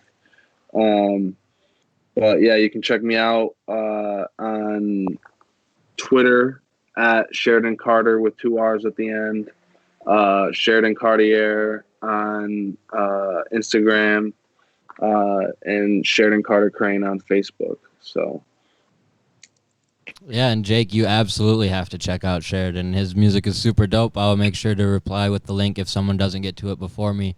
We don't have a whole lot lined up for Upstate Aesthetic. Sheridan, I do want to remind you, you told me 2 weeks ago you were going to send me that track you had with Corey. So I'm still waiting on that one, bro. I know you got some stuff lined up.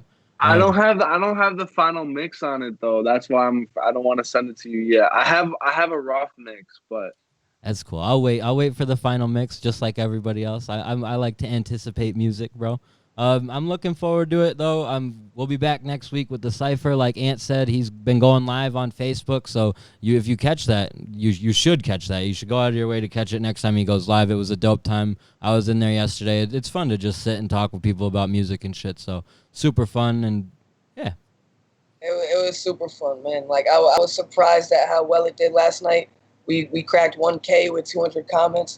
So I got to make sure to promote it a little bit more next time. I'll let people know ahead of time that it's happening. And I'll play some new music for you guys. Let's get it. Isaiah definitely sent some tracks in. If people are unfamiliar, he's another super talented vocalist in the area. For sure. Next week, bro. Next week. And next week you have a whole bunch of stuff to look forward to, but until then, we're going to close out with Ant's latest track from the spring cleaning series, Goof Troop. Thank you everyone for tuning in, sharing, liking, commenting. It's been an awesome show. Thank you guys. Let's get it. That shit grimy, nigga. Shit. Ever hear that whoop whoop, followed by them cop lights, running from the goof troop? It's gonna be a long night. I ain't rich, I'm just pissed like the alt-rights. 50 on the jeans, I ain't never had no off-whites. I'ma make a stop in the city and hit the deli, cause these niggas try and scheme on their mans, just like Melly was. I heard he got that shit for the low, well then set it up. The price went up $500, I need a better plug. I'm paranoid, he can't even come to the back. Go and run up, little nigga, I got one in my lap. One quick make his stomach a pack. How you trap when he fronted you fucked with the pack. I ain't never robbed my blood, only yours, nigga. Disrespect me as a man, or it is war, nigga. Couple homies died this year, I had to pour liquor. Well, the circle got smaller, but the core bigger. Stay away from them friends that you can't trust. There's too many of them now, yeah. In a world where police will probably kill you with your hands up, but while you laying on the ground, jacket, I don't second guess it. We can get it shaking like an epileptic. Yo, they better not speak. Ben and Jerry, they sweet. PTSD and I've been affected, but you don't care cause my pen impressive. It's that kid from the Overlook that everybody overlook. Talk about my life all night, I'm an open book. Try and break bad habits, it's the same song. Walking out into the storm, get you rained on, banged on, wash until the pain's gone. But can't wash my clothes until the stain's gone. Well, if I'm unwelcome, I won't stay long. Pop said don't shoot nobody, just pray for him. Just pray for him. If I'm unwelcome, I won't stay long. Pop said don't shoot nobody, just pray for him. Too bad, still aim for him.